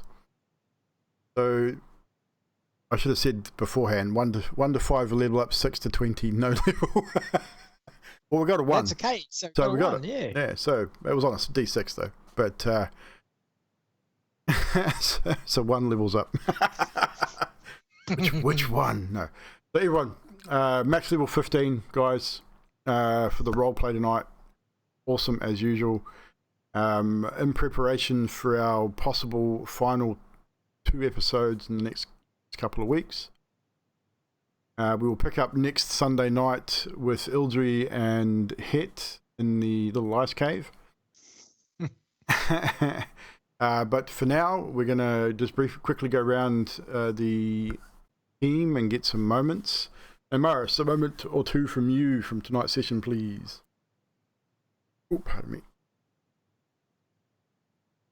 Honestly, it started for me at the end. Het's like standing there with a thing in his mouth, then walks out the door, wrong room, and goes off to Ildra's bedroom. Like, what the fuck? And it just went downhill from there. It was pretty good. Pretty good. Oh, and I'm sorry, but Ildry, who throws their friends in the air? Who bites their friends? It's like that. I mean, really, who does half of what you guys do? I mean, fucking hell. Right, Ildry, a moment or 2 from you, please. I liked Corum's little moving speech, and I liked. Oh, there's so many. I don't want to pick one, but yeah, everyone did really well. So I'm gonna leave it at that. Alexandris. Well, I'll start off with Corum's speech, especially because of Grim and his reaction and comment. But yeah, enjoyed it all, especially the practical jokes. That was best. Ildry and the most notable, Ildry and the shape changing. Definitely. And Mr. Sadiq. Yeah, Corum's speech. Het's slow, like cogs turning without Ildry's the actual one that's the naked person walking around when I had to walk him through it. That'd probably be it, actually. And, of course, lastly, Mr. Het. Yeah, I agree. I like Ildry's trick with the old naked head. That was pretty funny. And Namaris's muck up of Olga, Volga, Voldegrims. And then, yeah, just Ellie turning into naked head in the middle of like the kitchen of the guild house. I didn't think he'd do it, but he did.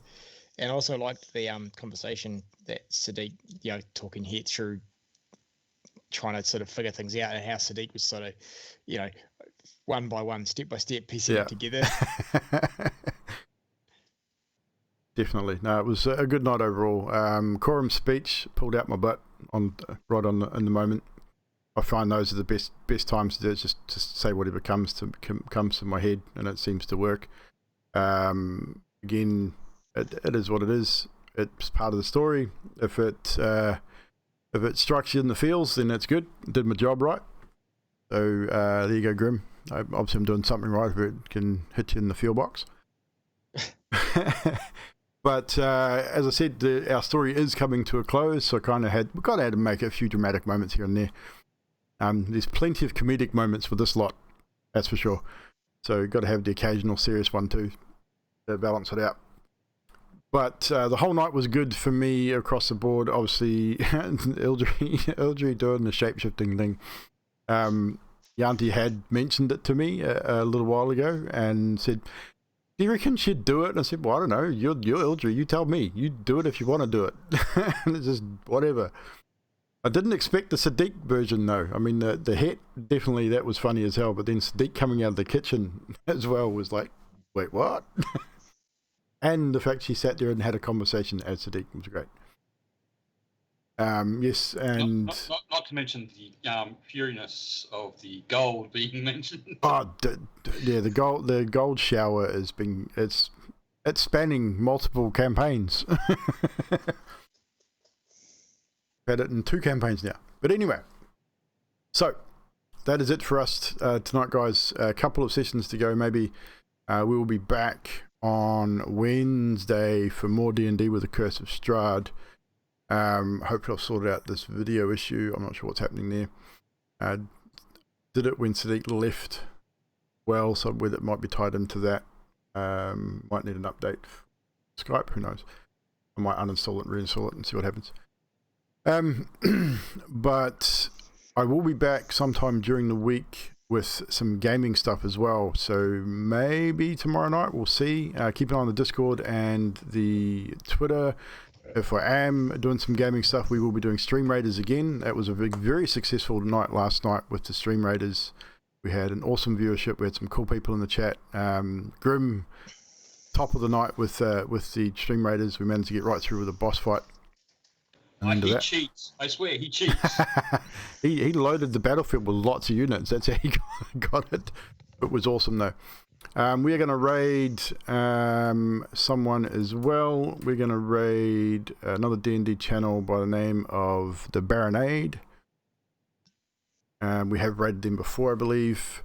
But we will see you when we see you. So keep an eye on the Discord for the gaming stuff.